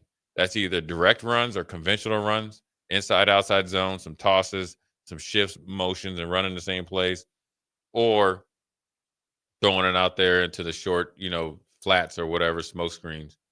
And that's just an extension of the run, and then obviously quarterback run. How Keona Davis, Van Poppel, and company are going to play huge dividends. You come out hot and shut that down. The way you stop a good quarterback is like Sorsby, is that you make them, one-armed, that you can only pass. It opens up the blitz package. Here comes Shavers. Here comes Javen Wright. Here comes the multitude of body types and stuff and coverages that we can do. Now you're playing right into the Coach Butler's hands that he has way more experience of doing this at the NFL level, down at the big-time college level than anybody on Cincinnati staff does. So, but it's all predicated on those 2-3 players that I just mentioned. To go back to that Colorado team from last year, that's kind of what Colorado wanted to do coming into Lincoln. Run the ball just enough to keep Nebraska off balance when their bread and butter was putting the ball into Shadur Sanders' hands, trying to get it out to Travis Hunter, Jimmy Horn, Marion Cooper, I think it is, on the outside as well. I don't think Cincinnati is going to be a team, Jay, that, is going to be, physicality, this, run the ball, that. I think Cincinnati is going to use the run game like a jab, right? You feel that, you feel that, I'm here. They want to run it just often enough and just successful enough that if they're able to turn their jab into a punch with some actual velocity behind it, okay, cool. They'll take the explosive run, no questions asked. But where does Brendan Sorsby succeed the most? Same place as any other quarterback. When he's on schedule. When you're at 2nd and 6 or less. When you're at 3rd and 4 and less. And the whole playbook is open for you. If Nebraska stops the run early, you put him in, 3rd and 7 plus. Yeah, it's a challenge for the defense. Yeah, it's a challenge or defensive backs and the defensive line to get after the passer and not let him be comfortable. But Cincinnati, I think, is going to be a team kind of like Colorado in that if Nebraska is able to slow down their jabs early with the run game, I don't know how committed they'll be to it throughout the course of the game. They'll do it just enough to kind of, like you said, feel you out. Yeah, feel you out, keep you honest a little bit. And really, your analogy of the jab is spot on. And they'll hit you with the jab, and throw a right cross, but they're not throwing the right cross to knock you out. But if you stand there and take it on the chops, okay, thank you. You might be down for a standing 8 count. Now, when you think about Nebraska, I'm going to tell you this right now. I'm calling the shot right now. Here's exactly what Nebraska's going to. He's Babe Ruth pointing out the window right now for those of you who aren't on stream. Nebraska is going to, Nebraska do some stuff. And, you got to have athletes on there to be able to, you can kind of mush rush, what you like to call it, get Sorsby out in a certain, area of the field where you can have a spy and you can do all that stuff, right? But I also think one of the things to look for, Nebraska will have Cincinnati in 2nd or 3rd and long. And I saw this in 4 games last year. So I went and did some little homework late at night. They will drop back. And I'm telling you, look, if people are listening, when you see the wide receivers, as I said, the wide side of the field or just in the middle, you see some wide splits. It's quarterback run, tight end super delay. And it's the worst spot to be in as a linebacker. The nightmare fuel. It is nightmare. I seen that with Michael Vick. I was like, where is the help? You in the Where middle are you? Where are you right now? I called for reinforcements where 7 are steps you? ago. And ain't nobody coming. It's me and Antoine Randall L in the middle of the field in the flat. You put him on J. Foreman Island. He was zigging and zagging. I kept zigging. The reason why that's important is because no matter if it's man or zone, you're gonna have some expansion by the safeties by alignment, even if you're trying to fool them in rock and roll. You and man to man, backs to the quarterback. Here comes Sorsby. He thinks he's Tim Tebow. He thinks he's Tim Tebow. So what if I called him Big 12 Luke Altmaier? Yeah. But here's what people don't understand, and this I want to get another tip. If I was coaching, you want to know how you really want to stop a quarterback from running, especially a big dude like that. You got to chop him down. None of these shoulder tackles. Well, if I get a chance, I'm gonna blow you up. Okay, I'm gonna bump tackle. I'm gonna try to rock the mic. But the reason I'm gonna hit you in your legs. Here's why I'm gonna do it, because I'm paying dividends. Then you're not gonna be trying to get really step in your throws and all that stuff. I'm not trying to hurt you, but I got to test them shins out. Yep, no helmets to kneecaps or anything like that. No, but we're gonna roll tackle, but we gotta check. that's why he wears thigh pads, right? Yeah, we gotta test all that stuff out. Mm-hmm. And your equipment straight, Sorsby? Yeah, we gotta make sure you're all right. Make sure you're meeting the standards. So, those are my two guys on defense. I think they're gonna, gotta play well. I look for Nebraska to play a lot of guys. They've shown that they are willing to play a lot of guys on defense. So, we'll see here in about 27 hours. Or 26 hours, 25 hours. Anyways, we'll take a quick break, put a bow on this bad boy pre-Bearcat beatdown eve. Woo! Now we're going to come back with my game score prediction. It's a 7-point spread, right? I believe so. 6.5, 7. I'm going to give it so you can make some money Steve Stevens style. Jay Foreman, Austin Oerman, we'll be right back. Watch Old School live on Facebook, YouTube, or Twitch. Old School with Foreman and Oerman on 93.7 The Ticket and theticketfm.com.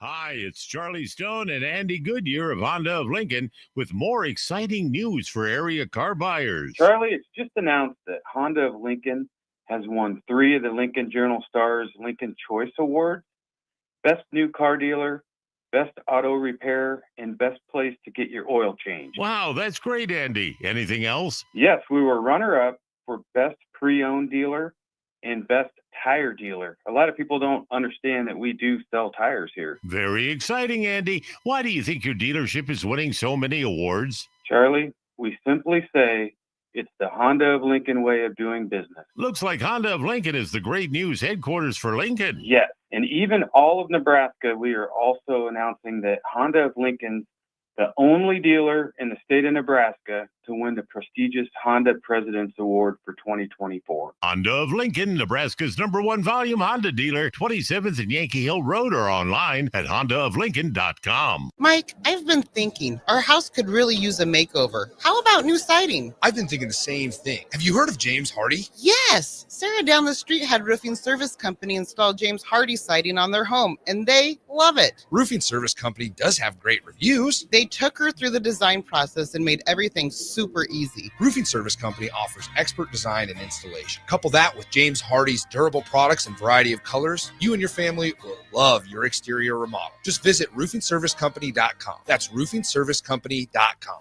At Fairway Meat Market, you're family, and as part of the family, they want to save you money on your meat and groceries. Now, through August 31st, enjoy USDA Choice whole boneless ribeye loin for $14.99 per pound. All natural boneless chicken breast for $2.99 per pound. All natural whole bone-in pork butt, $1.69 per pound. And buy 5, get 5 free on brat patties. That's all at Fairway Meat Market in the Rockledge Square Shopping Center, just south of 84th and Van Dorn.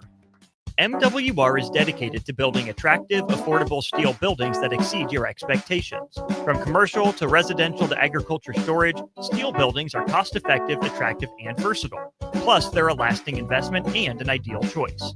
MWR uses Sentinel Building Systems out of Albion and can service you all over the state and region.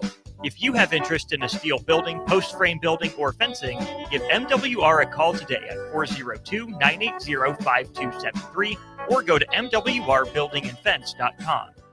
93.7 The Ticket, Fox, KFXL weather. Sponsored by John Henry's Plumbing, Heating, and Air Conditioning. Your Lincoln forecast for today, we'll see mainly cloudy skies with a light breeze from the south, an afternoon high around 79. Tonight, mainly cloudy skies with light winds, a low around 61. Tomorrow, we'll see partly sunny skies with light winds, an afternoon high around 80. I'm meteorologist Kyle Fletcher for 93.7 The Ticket and theticketfm.com. At Schwezo Construction, safety isn't just a policy, it's a promise. Build with us. Work safe, go home proud. We're hiring skilled craftsmen, laborers, concrete workers, and steel erectors who value quality work and a team that has your back, on and off the job site. If you're ready to be part of a company where your safety and success come first, visit Schwezo.com. That's SCHWISOW.com and apply today. Schwezo Construction, 40 years strong and still building the future. Are you looking to upgrade or improve the garage door on your home? This is Cameron Hall of Doors Plus. At Doors Plus, we guarantee to offer a wide selection of options from 5 leading garage door manufacturers as we deliver a free estimate, exact measurements, and rapid installation with a 3 to 5 week time frame. When you choose Doors Plus for your residential garage door needs, you'll work with our experienced technicians and be ensured that your new door seamlessly complements your home. Give us a call at 402-590-5800 or visit us online at DoorsPlusLLC.com. Doors Plus, garage doors, and more. Attention all Wings fans, Buffalo Wings and Rings has daily specials that will make you want to stop in on all days of the week. Kids eat free on Mondays, and on Tuesdays enjoy 40% off boneless or traditional wings at a price that makes the whole family happy. And come back on Wednesdays for $1.39 chicken tenders all day long. Get to Wings and Rings today, 68th and O or in Williamsburg Village. Salt Mine City is your go-to brewery in the Haymarket for craft beers and great food. Enjoy a full menu of great items daily for lunch and dinner, like their Big Fatty 7-ounce hamburger or a Reuben sandwich served on Blackstone rye bread. And don't forget their beef or chicken nachos with guacamole, sour cream, jalapenos, and more. Wash it down with one of their 12 beers on tap, including the popular Single Axle Light American Lager. Salt Mine City, now open 2 p.m. Monday through Thursday and 11 a.m. Friday through Sunday at 8th and R. Back to old school with Foreman and Oerman on 93.7 The Ticket and theticketfm.com.